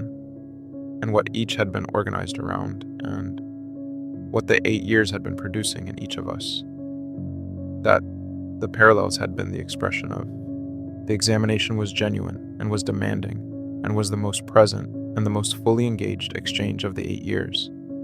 which is the specific and important quality of the mutual discovering that the single direction version does not produce in the same concentrated form. The moral authority of the discovering position and the defensiveness of the discovered position had both been unavailable, and their unavailability had produced the specific and unusual exchange of two people who were examining the 8 years from the honest and exposed position of two people who were equally into the thing they were examining. We are still together. The 4 years following the mutual discovering have been the years of the examination's continuation, and the deliberate construction of the different version of the 8 years that the examination had made necessary and possible. The construction has required both of us to be in the most demanding and the most honest version of the relationship that the 8 years had produced, and the demanding and honest version is the version we are inside, and the inside of it is more difficult and more genuinely present than the version that preceded the 40th minute, and is also more genuinely the relationship that the 8 years had been working toward, without the working toward having been visible from the inside of the years that preceded the 40th minute. Her side. I found the evidence of at least 2 weeks before the evening. The finding was in the specific and ordinary form of the accidental visibility, and I will not describe it in detail, because the detail is less significant than what the finding produced in the 2 weeks between the finding and the evening, which were the 2 weeks of the carrying. The carrying had a specific and complicated quality that the ordinary carrying of the found evidence does not have. Because the carrying was occurring alongside my own parallel, The Marcus dimension, which I had been inside for 4 months, and whose presence alongside the carrying of the Elise evidence was the specific and extraordinary quality of the 2 weeks that the ordinary carrying does not produce. I was carrying the finding of his parallel, while being inside my own parallel, which is the specific and honest account of the 2 weeks that the mutual discovering required me to be inside before the evening. The 2 weeks produced the most significant examining of the 4 years of the marriage that the 4 years had produced,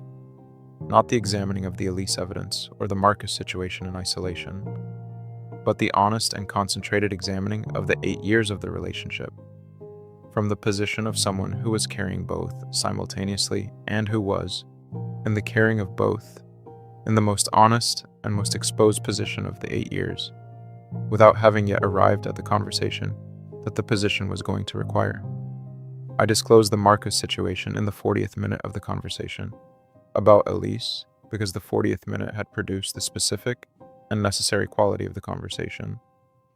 being the most honest exchange of the 8 years. And the honest exchange required the disclosure that the conversation about Elise was not yet including. The disclosure was not the defense. The moral authority of the discovered position was not the thing I was dismantling through the disclosure. The disclosure was the honest accounting that the 40th minute of the most honest exchange of the 8 years had made the only available continuation of the honest exchange. The 4 years since the evening have been the years of the mutual examination, and the deliberate construction that his account has described, and his account of those years, is the accurate account from his position, and my account of those years from my position is the honest account of someone who has been inside the most demanding and the most genuine version of an 8-year relationship that the 8-year relationship had arrived at through the specific and extraordinary occasion of the mutual discovering. The demanding and genuine version is the version we are inside, and the inside of it is the ongoing work of 2 people who arrived at the same exposed position simultaneously and who have found, in the 4 years since the arriving, the specific and genuine relationship that the exposed position made possible and that the preceding 8 years had been working toward without the working, toward having produced it before the 40th minute. The mutual discovering being the specific and extraordinary quality that this story names in the collection. The 2 positions arriving simultaneously, the moral authority and the defensiveness, both unavailable, the specific and unusual exchange of 2 people examining the 8 years from the same exposed position, is the thing that the 2 accounts together have been trying to describe honestly from both sides. The continuation being the outcome is not the lesson. It is the honest current status of the specific and particular people who went through the specific and particular version of the discovering that the mutual quality produced in, and the honest accounting of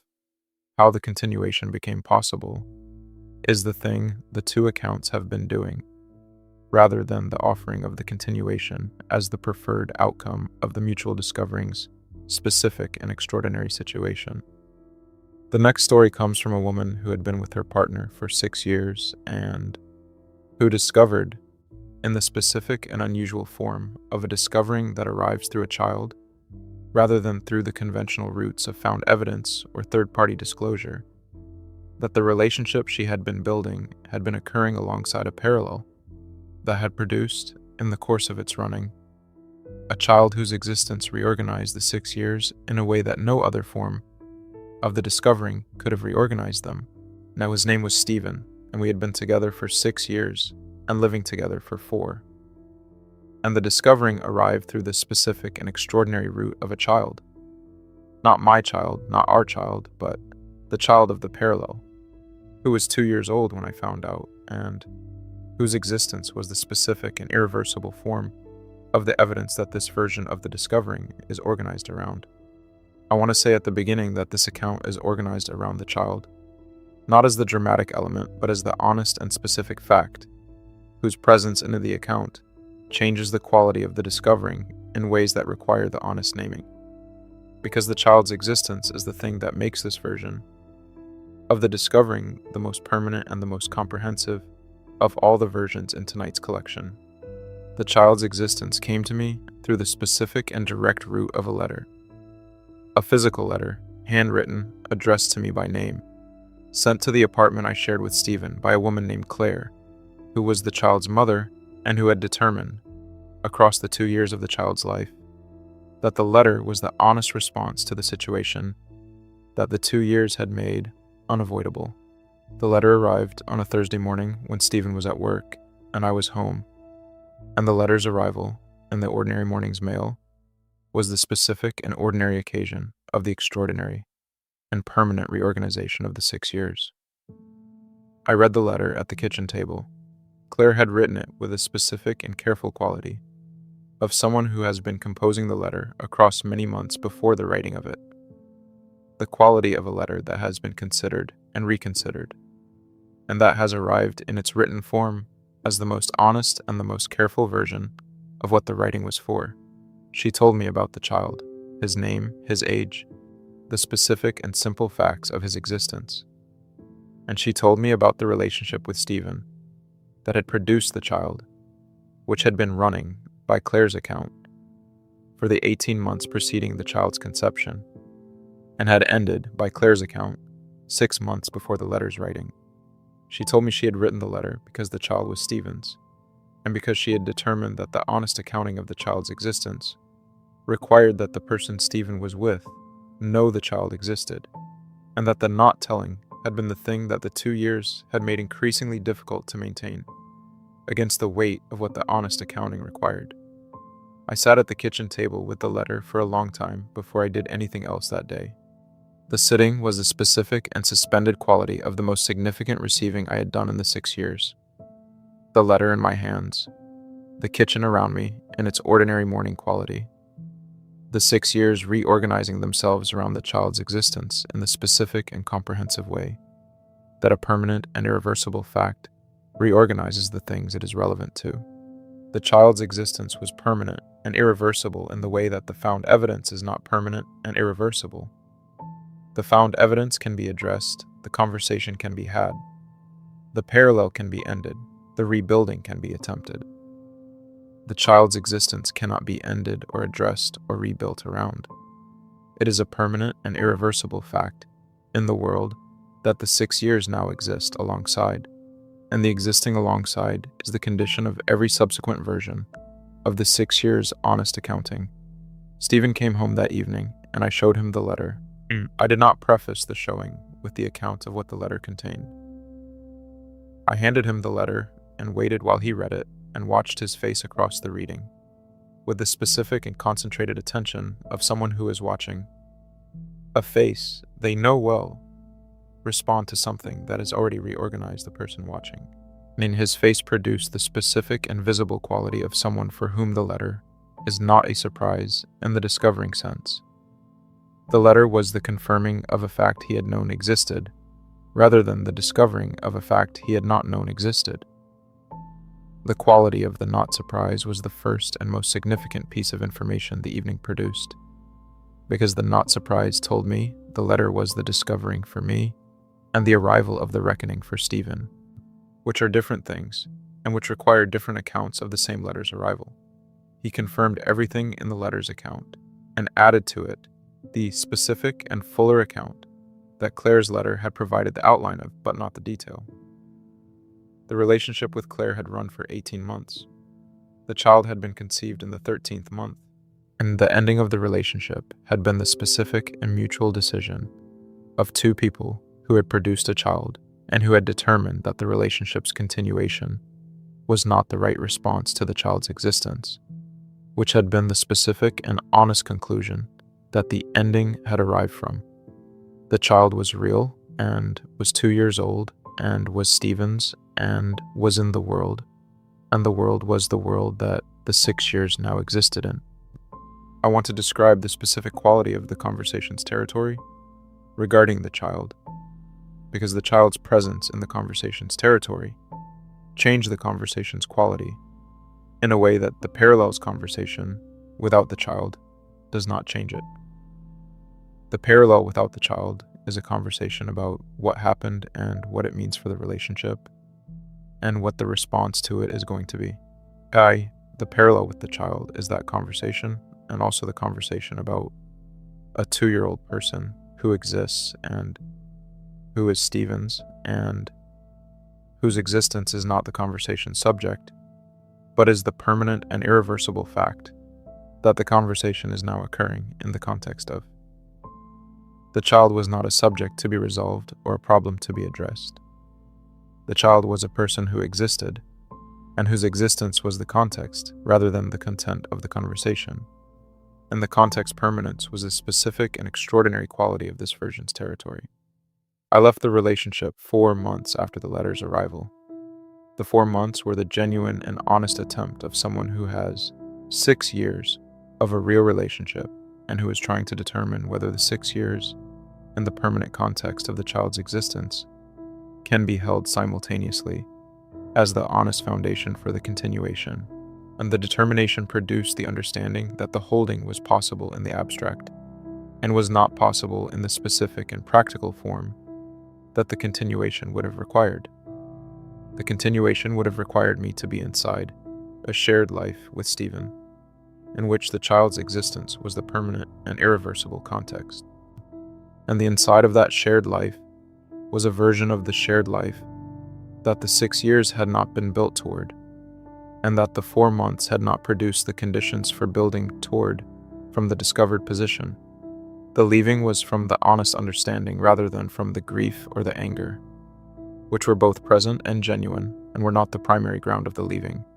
The primary ground was the specific and honest accounting of what the continuation required, and what the 6 years had built, and the gap between the two, which the 4 months had been the examination of,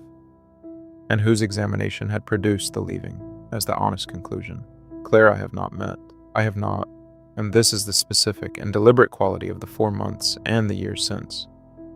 The honest determination that the meeting would require a quality of the meeting that the 4 months had not produced the conditions for, and that the years since have not produced the conditions for,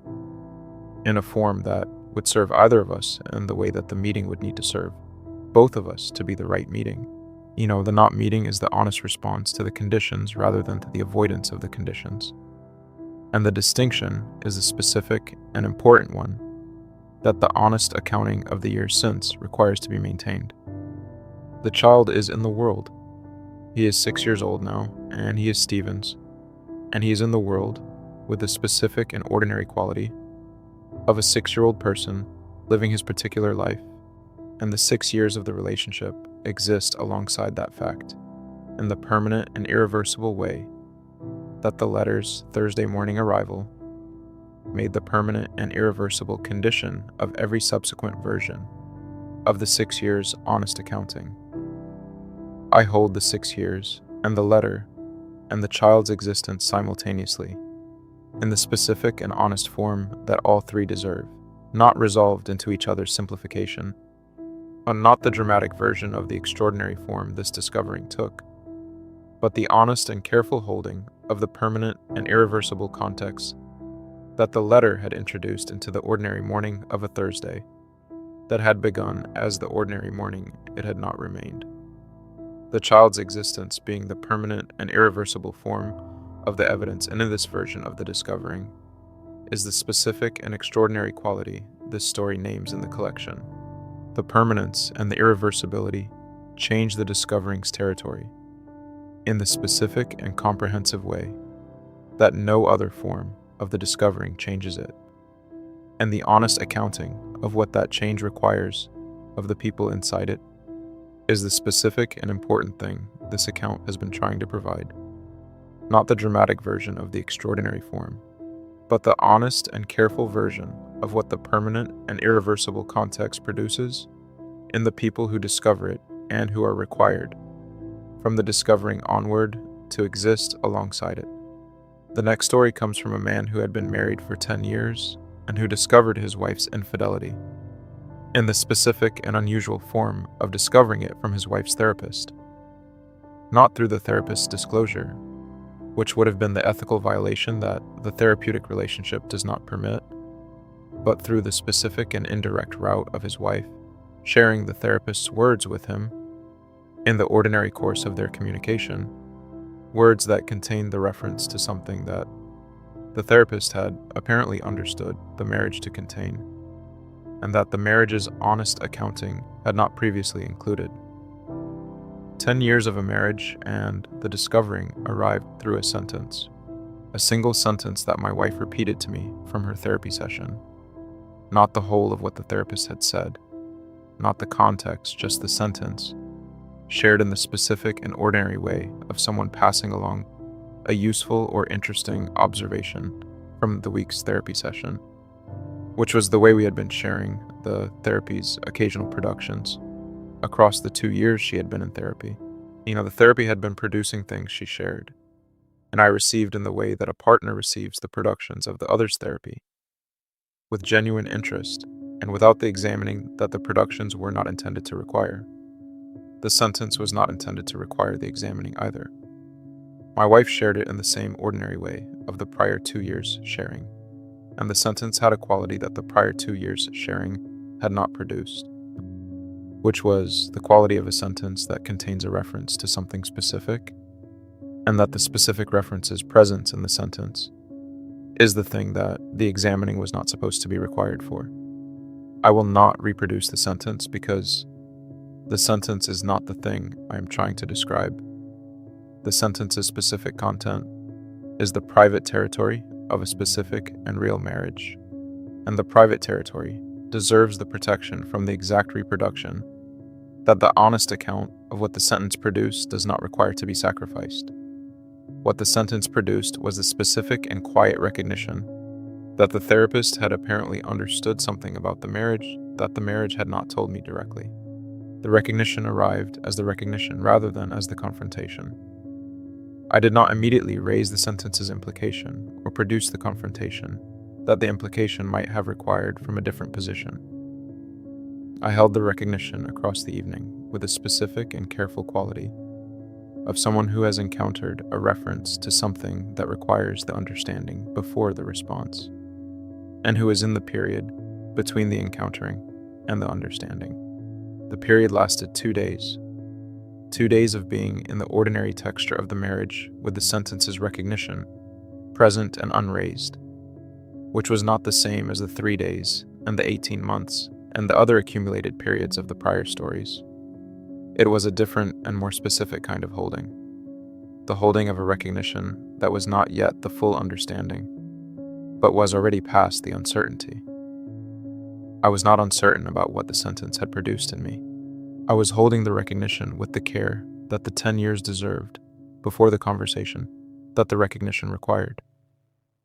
I raised the sentence on the 3rd day. My wife's response to the raising had the specific quality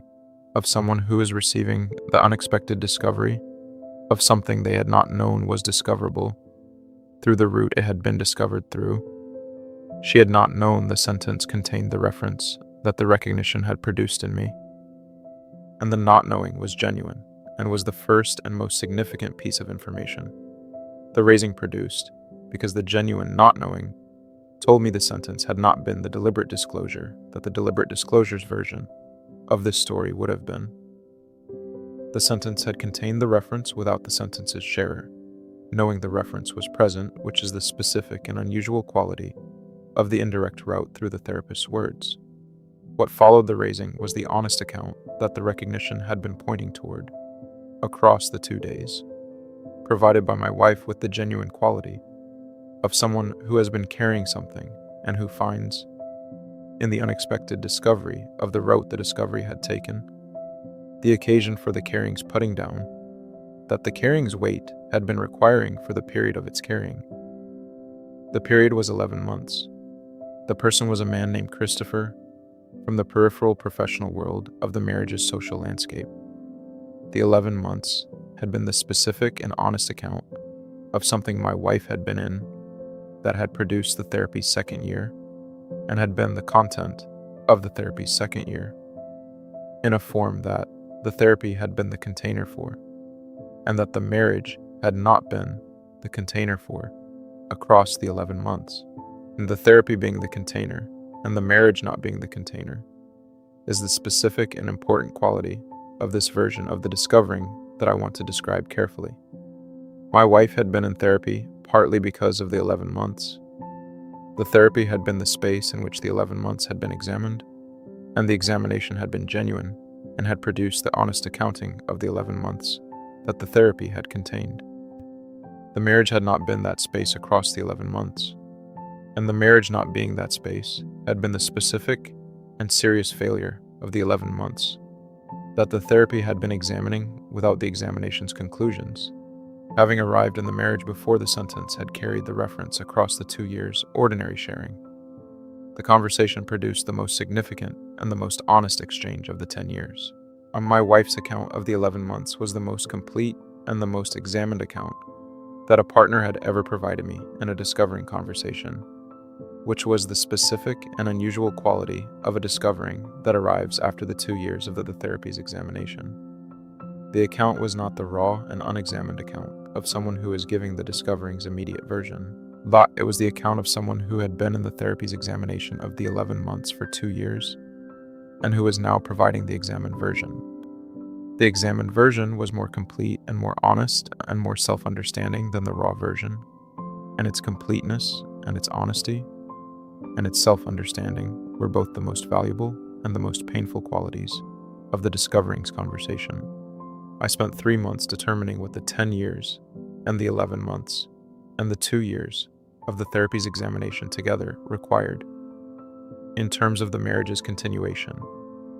The 3 months were the genuine and sustained examination of the honest accountings of all 3 periods,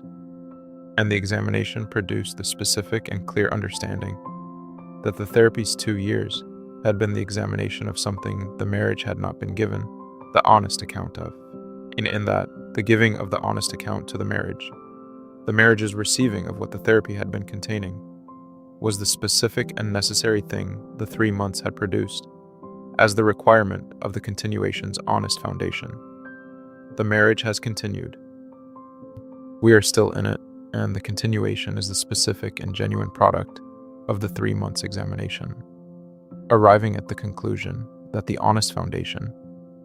the continuation required was the foundation that the conversation's examined account had made available for the first time, and that the 10 years and the honest foundation together were the ground for the continuation, rather than only the 10 years. The continuation is not offered as the lesson and is not the preferred outcome the account is pointing toward. It is the honest current status of the specific and particular marriage that this version of the discovering produced in the specific and particular people who were inside it. The therapist I have thought about across the years, since the sentence, which requires the honest accounting that the thinking deserves. The therapist did not disclose what the therapy had contained. The sentence my wife repeated was her own repetition of her therapist's words, not the therapist's direct communication to me. The therapeutic relationship had maintained its ethical condition across the 2 years and had produced, through the ordinary and intended route of the therapy's productions being shared in the marriage's ordinary communication, the specific and accidental discovery that the accidental route had made. The therapist had been the container of what the marriage had not been the container of, and the container had held what it contained until the marriage's ordinary communication had carried the reference across in the sentence, whose sharer had not known the reference was present. The indirect route through the therapist's words being the specific and unusual form of the discovering in this account is what this story names in the collection, not the dramatic version of the therapeutic disclosure which the ethical condition of the therapeutic relationship does not permit, but the specific and accidental root of the examined account being present in the ordinary communication of a marriage, in a sentence whose sharer did not know the reference was contained in it. The accidental quality of the root is the honest and specific thing about this discovering that the other versions in the collection have not described, and the honest accounting of what the accidental root produced and what the 2 years of the therapy's examination contributed to the discovering's aftermath is what this account has been doing. The next story comes from a woman who had been in a relationship for 7 years and who discovered her partner's infidelity, and who found that the most significant and the most lasting dimension of the discovering's aftermath was the specific and unexpected relationship that developed between her and the woman her partner had been with. Not the meeting across the table of the earlier story in tonight's collection, but the specific and more developed and more sustained relationship of two people who found, in the aftermath of the discovering, a genuine and important connection that neither of them had sought and neither of them had expected, and that has continued across the years in a form that most people who hear about it find the most unusual element of an account that is already unusual. His name was Tom, and the other woman's name was Sarah, and the 7 years ended in the specific and ordinary form of the found evidence. I will not describe the form in detail, because the form is not the significant part, and because the significant part is what happened after the form had done its work. Tom and I had been together for 7 years, and the parallel with Sarah had been running, by Tom's account in the confrontation's conversation, for 14 months. And the confrontation happened in the week following the finding, and the confrontation produced the ending of the relationship with Tom in the specific and honest way of an ending that arrives from the complete and unambiguous evidence of a parallel that had been running for 14 months alongside a 7-year relationship. Sarah contacted me 3 weeks after the confrontation, not with the organized and careful quality of Claire's letter in the earlier story. This was a message, indirect and brief, that said she wanted to speak with me if I was willing, and that she understood completely if I was not. I sat with the message for a week before I responded. The week was the week of the examining of whether the speaking was something I wanted, and what the speaking would be for, and what it would produce, and whether the producing was something I wanted to have. The examining produced the response of yes, which arrived not from the clear understanding of what the speaking would be for,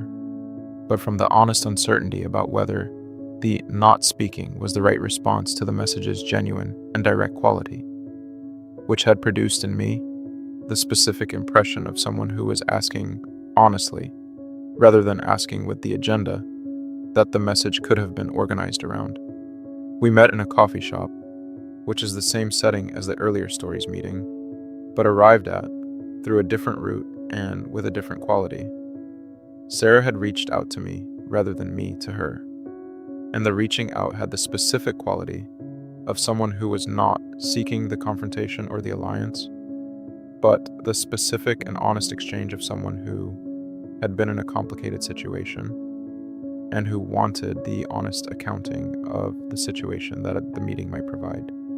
I received the meeting with the same openness and the same uncertainty, and we spent 2 hours into the honest and careful exchange of two people who had been in the same situation from different positions. What the 2 hours produced was the specific and unexpected quality of genuine recognition, the specific and human experience of finding in another person, or you'd say the honest account of an experience you have also been inside, and whose honest account you have not previously encountered from the outside of your own position. Sarah had been inside the 14 months with the specific and serious awareness that Tom had a 7-year relationship, that the 14 months had been alongside,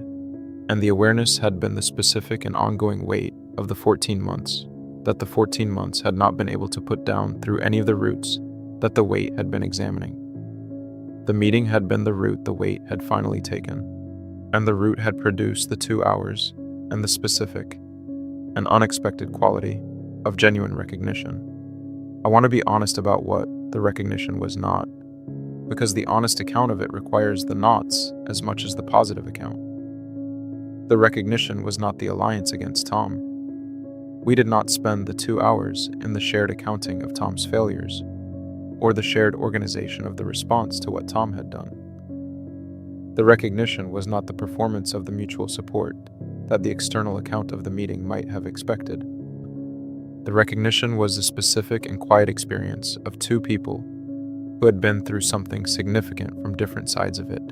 finding, in each other's honest account of the experience, the genuine understanding of the experience from the other side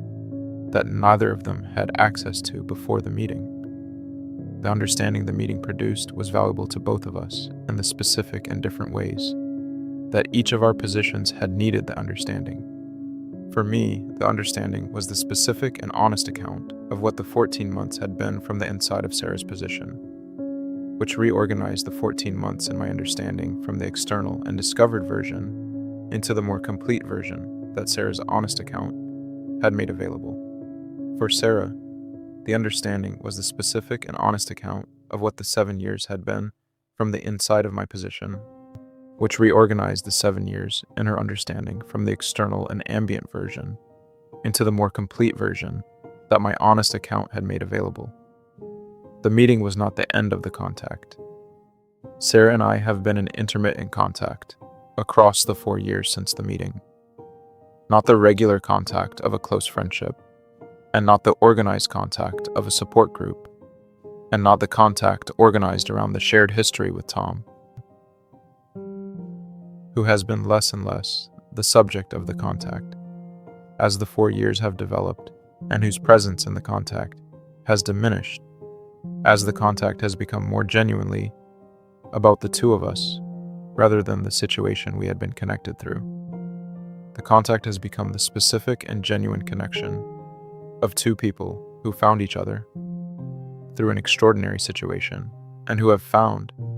in the years since the extraordinary situation, in that the connection has a quality that is worth maintaining across the ordinary situations that the 4 years have produced. Tom that I have not been in contact with. The ending was the ending, and the not contacting has been the honest response to the endings having been the right ending. Sarah knows I have not been in contact with Tom and does not navigate between us or function as the conduit between us. The contact with Sarah is entirely separate from the Tom dimension and has been from the first meeting, which is the specific and important quality of the contact that makes it the genuine connection rather than the complicated and mediated version of a connection organized around the shared history with a mutual former partner. The 4 years have been the years of the honest accounting of the 7 years, and the 14 months, and the 2 hours in the coffee shop, and what the 2 hours produced. And all of those things have been held simultaneously in the honest accounting without the resolution of any of them into the other simplification. The Sarah connection is the specific and unexpected gift that the 7 years produced through the 14 months, and the finding and the meeting. The gift is held alongside the loss and the ending and the 14 months honest accounting, without the gift mitigating the loss or the loss diminishing the gift. Both are the honest account of the 7 years and their aftermath, and the both is the most honest available relationship to all of it, and the genuine connection developing between the discovering person and the parallels other person is the specific and unusual quality this story names in the collection, not the confrontation across the table that the earlier story described, but the more developed and more sustained connection that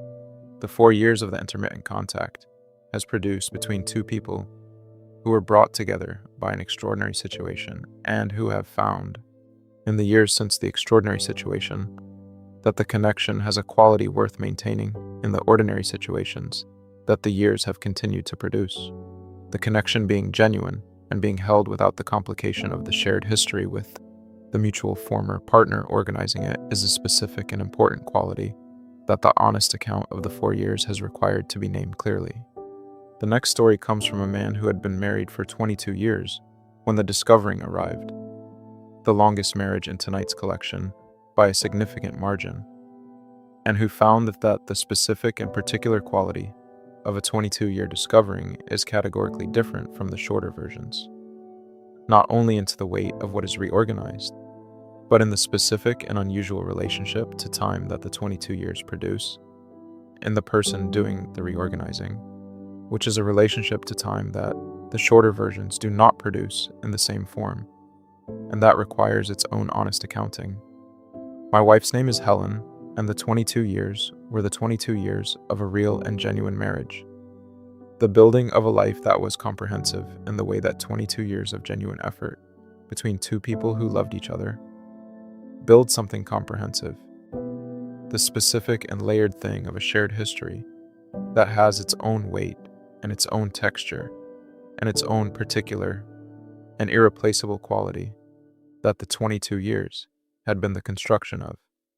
I want to say this first and say it clearly, because the length of the marriage is the thing that makes the discovering's honest accounting the most difficult, and the difficulty requires the genuine quality of the 22 years to be established before the discovering is described, because without the genuine quality, the difficulty is not understandable in the form it actually had. The discovering arrived in year 20 through the specific and ordinary route of the found evidence, and I will not describe the finding in detail. The finding was clear and was complete, and was the evidence of a relationship with a man named Richard that had been running, by Helen's account, in the confrontation that the finding produced, for 3 years, and 3 years of a parallel, alongside the 20th, 21st, and 22nd years of a 22-year marriage. The 3 years are the duration of the parallel, and the 22 years are the duration of the marriage, and the relationship between those two numbers is the specific and concentrated territory of what I want to describe in this account. The relationship between the 3 and the 22 is the specific and unusual quality of the long marriages discovering that the shorter versions do not produce in the same form. In the shorter versions, the 2 years, the 4 years, the 6 years, the parallel's duration is a significant proportion of the total relationship's duration, and the reorganization of the total relationship around the parallel's proportion is the reorganization of something whose total duration the parallel's proportion represents a significant fraction of. In the 22-year version, the proportion is different. 3 years alongside 22 is a different mathematical and experiential relationship than 3 years alongside 5, and the difference produces a specific and particular quality in the discovering that the shorter versions do not produce. The quality is the quality of someone who is trying to hold 19 years that were not the parallel and 3 years that were, and who finds that the 19 and the 3 do not resolve into each other's accounting in the way that the shorter version's proportions resolve. The 19 years were real and were the genuine building of the genuine thing, and the 3 years were also real and were the 3 years of the parallel, and the 19 and the 3 are both true simultaneously in the 22 years honest accounting, but the 19 being significantly larger than the 3 does not mean the 19 cancels the 3, or that the 3 cancels the 19, which is the specific and particular quality of the long marriages. Discovering that the external account of it often gets wrong. People who hear about the 22-year discovering often say things organized around the proportion 19 good years against 3 years of the parallel, which sounds like the 19 should win the accounting, and the proportion does not work that way in the interior experience of the person doing the discovering. The 3 years are not made smaller by the 19's presence. They are exactly the 3 years they are, and the 19 are exactly the 19 they are, and both are held in the honest accounting at their full weight, regardless of the proportion. I raised the finding with Helen in the same evening, and Helen confirmed everything in the finding's clear account and provided the fuller account of the 3 years that the finding had been the outline of. She ended the relationship with Richard in the week following the confrontation, and the ending was genuine and was the specific and serious commitment of someone who had arrived at the confrontation's moment with the genuine understanding that the 22 years were the thing she wanted to continue, and that the continuation required the ending of the 3 years as the first and most necessary condition. The ending of the 3 years was real, and the subsequent period was the period of the genuine and sustained attempt to determine whether the continuation was possible, from the honest position of the 22 years complete account. The determination lasted 18 months. 18 months of the couple's therapy, and the honest examination, and the most demanding and the most genuine engagement of the 22 years, which arrived in the 21st and 22nd years, rather than in the earlier years when the building had been the primary work. The examination was genuine and was producing something across the 18 months that the prior 20 years had not produced. The specific and honest engagement with the dimensions of the 22 years, that the 22 years had been the ordinary comfortable texture of without the examination that the ordinary comfortable texture does not require. The ordinary comfortable texture of a 22-year marriage is not the examined texture, which is both its value and its specific vulnerability, and the 3 years of the parallel had been the expression of the specific vulnerability, rather than the failure of the value. I want to be precise about this because the precision matters for the honest accounting of the 22 years. The ordinary comfortable texture is the genuine and valued thing that the 22 years of genuine effort produces, and the specific vulnerability of the ordinary comfortable texture is the specific and particular way in which the unexamined dimensions of a long marriage can produce the conditions for the parallel, without the parallel being the evidence that the ordinary comfortable texture was not genuine. Both things are true simultaneously. The genuine value of the ordinary comfortable texture and the specific vulnerability that the unexamined dimensions produce. And the honest accounting of the 22 years requires both rather than only one. The marriage has continued. The 18 months of the examination produced the specific and clear understanding that the 22 years and the honest examination together were the foundation for the continuation, and the continuation has been inside the examined version of the marriage, rather than the ordinary comfortable texture version that had preceded the 3 years. And the examined version is more demanding and more genuinely present than the ordinary comfortable texture version, and is also more genuinely intimate in the specific way that the examined version of a long relationship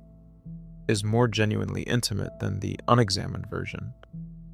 The examination has required both of us to be in the most honest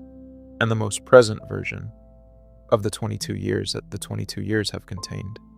And the most honest and the most present version is the version we are inside. The 22 years are held honestly as the genuine and layered and irreplaceable thing they are,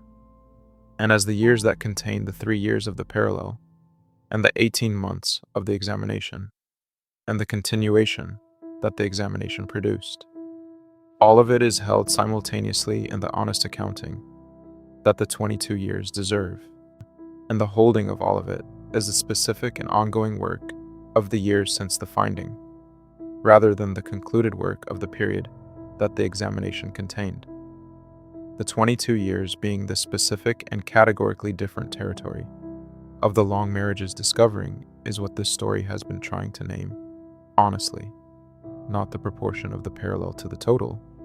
which the external account of the long marriage's discovering often organizes itself around, but the specific and interior quality of holding 19 years and 3 years simultaneously at their full respective weights, without the proportion determining the accounting's direction. The full weight of both is the honest account of the 22 years and the 3 years, and the full weight of both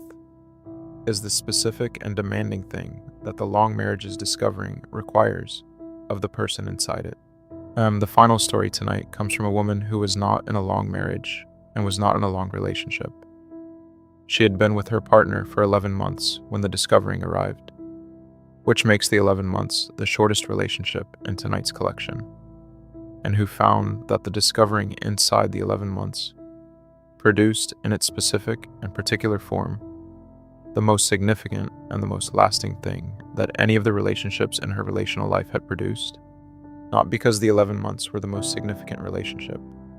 but because the discovering inside the 11 months arrived at the specific and concentrated moment in her life, when the honest account of what the discovering produced was the most available it had been, and the examining it required was the most possible it had been. And the combination of the arriving and the availability and the possibility produced something that the longer and the more established relationships had not produced in the same form. His name was Michael, and the 11 months had been genuine in the way that 11 months of a developing relationship are genuine, the beginning quality of something that was building toward the more established thing that 11 months has not yet had the time to become, the specific and hopeful quality of a relationship that is in the process of becoming, rather than in the settled state of the become. I had been inside the 11 months with the quality of someone who was genuinely investing in the becoming, and who was genuinely hopeful about where the becoming was going. And the genuineness of the investing and the hopefulness is the thing I want to establish before the discovering is described, because the 11 months being genuine is the thing that made the discovering matter in the form it mattered. The discovering arrived in month 9 through the specific and direct route of Michael telling me, not the voluntary disclosure of the remorse organized telling or the ending announcement telling of the earlier stories, a different and more complicated version of the voluntary telling, which was the telling of someone who was in the specific and uncertain condition of having been inside a parallel for 3 months, and who had arrived at the point of the telling through the honest recognition that the parallel's continuation required the disclosure to be the honest response to the uncertainty, rather than the management of the uncertainty through the continued not telling. He was not certain about the parallel. He was not certain about the relationship with me. The telling was the honest response to the uncertainty, rather than the resolution of the uncertainty. And the distinction is the specific and important quality of this telling's version. The parallel was with a woman named Anna, who had been in Michael's life before me, and whose re-entering of the life in month 6 had produced the 3 months of the uncertain parallel that the telling was the response to. Auxine, the 3 months had been the specific and honest uncertainty of someone who had not determined what the re-entering meant, or what the relationship with me meant in the context of the re-entering, and who had been managing the uncertainty through the not telling rather than through the honest engagement with the uncertainty that the not telling had been substituting for. The telling was the end of the substitution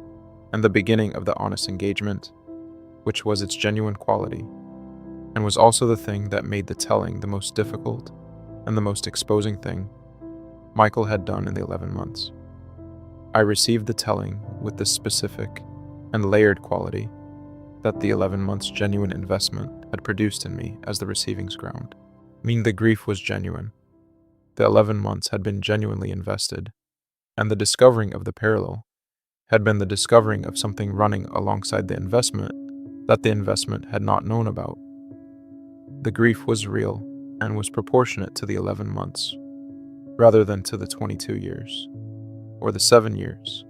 or the 15 years, which meant the grief had the specific and concentrated quality of 11 months, rather than the specific and comprehensive quality of the longer relationships. The concentration was the form the grief took, and the form was the honest form of the 11 months discovering. What arrived alongside the grief was the specific and unexpected thing that this account is organized around: the clarity. The clarity arrived in the specific and unusual form of someone who has received a discovering at the moment in her life when the receiving was most available, to produce the examining that the discovering required, rather than at the moment when the examining was least available, because the weight of the established and comprehensive thing was the primary experience. The 11 months had not yet produced the comprehensive and layered weight of the established thing, and the not yet quality was the specific and important condition of the clarity's arriving. The discovering had not had to reorganize 22 years or 7 years, or the layered and irreplaceable thing that the longer relationships had been. It had to reorganize 11 months, and the reorganizing of 11 months at the moment when the examining was most available had produced the clarity in its most concentrated and most usable form. The clarity was about me rather than about Michael, which is the specific and honest account of what the 11 months discovering produced that the longer relationships had not produced in the same concentrated form. The clarity was the honest and specific understanding of the quality of my own investing in the 11 months. What I had been investing, what the investment had been organized around, what the hopefulness had been made of, and what the hopefulness had required of the relationship to sustain itself. The understanding was the examining that the 11 months discovering had made available in the concentrated form that the 11 months not yet established weight had made possible, and the examining's conclusion was a specific and honest account of the patterns in my own relating that the 11 months had been the most recent expression of, and that the prior relationships had not produced the conditions for examining with the same concentration. The patterns were the specific and individual patterns of my own interior, the particular and personal ways that I'd been organizing my investments in relationships around qualities in the other person that the other person's uncertainty was reliably providing, and whose providing was the specific and ongoing condition that my investing had been organized around, without the organizing principle being visible to me before the 11 months' clarity had made it visible. The clarity was not comfortable. The honest account of a pattern in one's own relating that one has not been examining is not comfortable in the form that the honest account takes, and the examining of it in the months following the discovering was the most significant and the most demanding interior work I had done in the period preceding it. Michael and I ended the relationship in the weeks following the telling. The ending was mutual and was produced by the honest exchange of two people who had been inside the 11 months with genuineness and who had arrived at the understanding that the genuineness and the parallel and the uncertainty were not the conditions for the continuation that the 11 months had been building toward. The ending was sad in the specific and proportionate way of the 11 months ending, and the sadness was real and was the honest sadness of something genuinely invested in ending before the becoming had had the time to become. The clarity has been the most significant and the most lasting thing the 11 months produced. The examining it made possible has been the ongoing work of the years since Michael, and the work has produced something in the subsequent relationships that the prior relationships had not produced, and that the 11 months discovering had made available through the specific and unusual combination of the arriving and the availability and the possibility that the 9 months had produced in its particular and concentrated form. The clarity was the gift of the 11 months in the specific and genuine sense of a gift that arrives through difficulty rather than despite it. The discovering had been the occasion for the examining, and the examining had been the occasion for the clarity, and the clarity had been the occasion for the work, and the work has been the most significant and the most lasting production of the 11 months that the 11 months contained. That is the last story for tonight. The stories in tonight's collection have been organized around betrayal and discovery in their various and particular forms, the found evidence and the voluntary disclosure and the third-party telling, and the child's existence and the grief, and the sentence and the indirect route and the mutual discovering, and all the other specific and unusual forms that the discovering can take, and the specific and particular lives of the specific and particular people who live through it. The forms have been different in each story and have produced different responses and different aftermaths and different lasting consequences, and the honest accounting of the differences has been what tonight has been doing across all of the hours of these stories.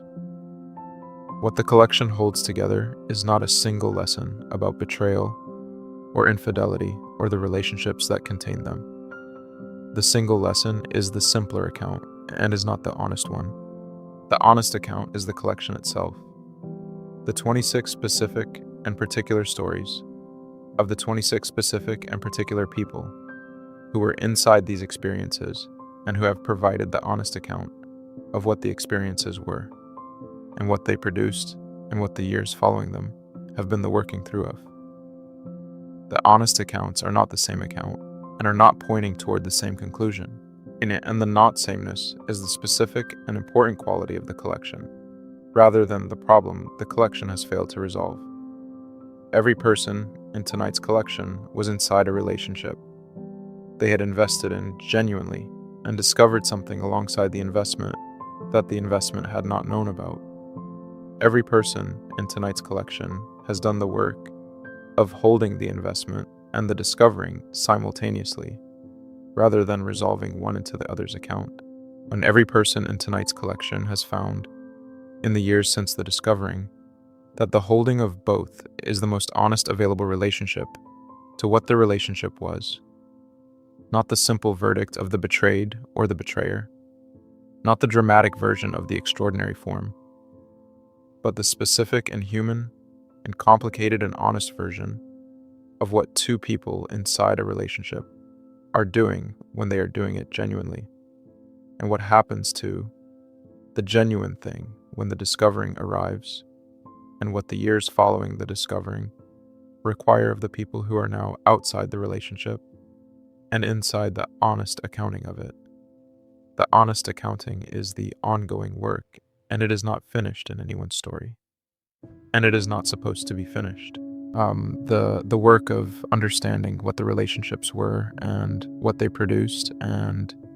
what they cost and what they gave is the specific and lifelong work of anyone who has been inside a significant relationship and who is doing the honest accounting of it. And the doing is the thing rather than the finishing. Go get some rest. You have been with these stories for a long time, and the stories are good company, but they are not the only company available to you. And the rest is the thing you need now, and the company that exists in your life outside of tonight is the company the rest will return you to. I will be here when you come back.